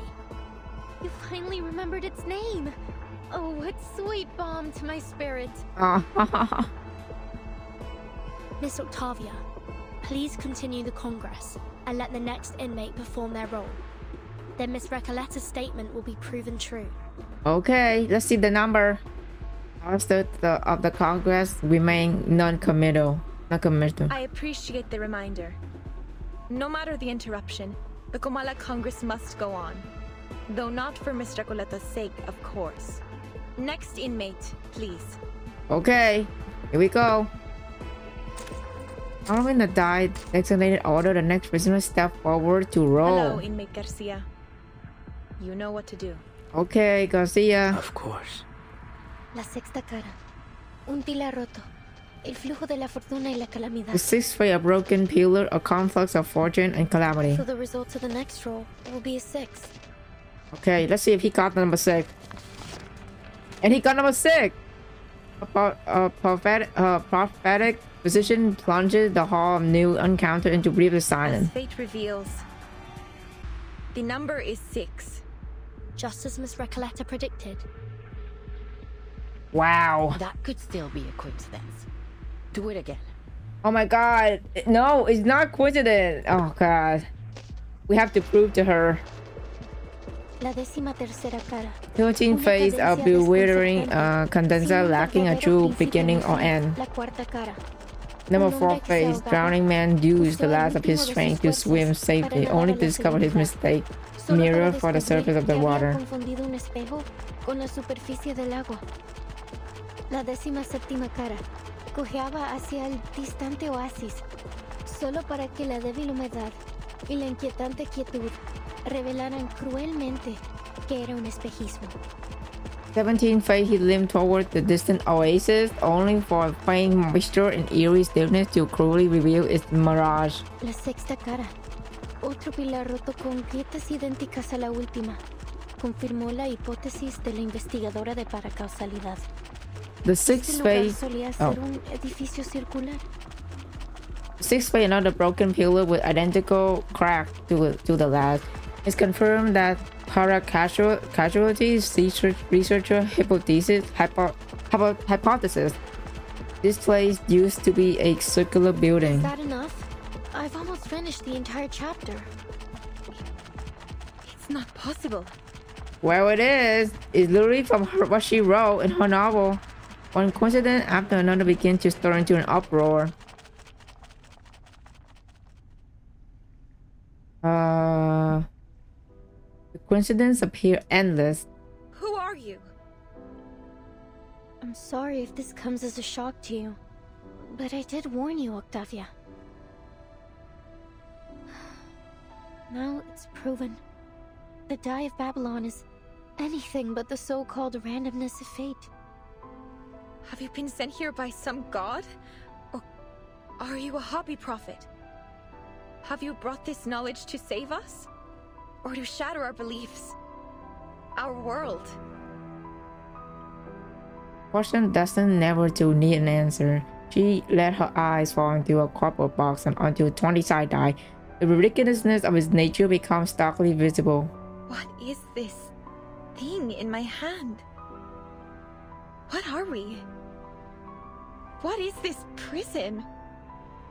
I don't know if it's some kind of sorcery or arcane skill, but it's unfathomable. I'll take you to the physician. Not because of your earlier request, but because the situation has escalated beyond my means. Oh, we finally we finally get to meet Outlaw. The overseer of the Panopticon will decide how to handle your situation. To be honest, Miss Recoleta, I wasn't sure you'd be able to correctly predict everything. Timekeeper, are you saying that you risked everything on a hunch? It worked, didn't it? Come with me. Dr. Merlin's office is in the central tower. Her part, the now vindicated writer followed the end of the line, letting her mind race like a bullet train. Sexta versión de mi novela. Todos en el pueblo mueren a In the causa sixth del version daño of my de novel, Babilonia. everyone in town died because of die of Babylon, but only death can close to Puede cerrar el history. ciclo de la historia. Y carcelero, eres el empleado del banco, ¿verdad? Angelo, you're the bank clerk, right? Entonces, al final, también sufrirás un colapso como el empleado del banco, cuando se da cuenta de que él y el pescador de dunas son la misma persona.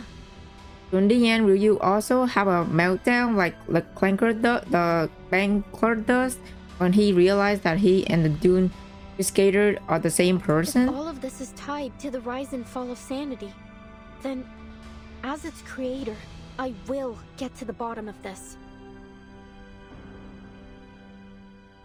Wow. Everything happened just like her novel. That's crazy revelation. Hey.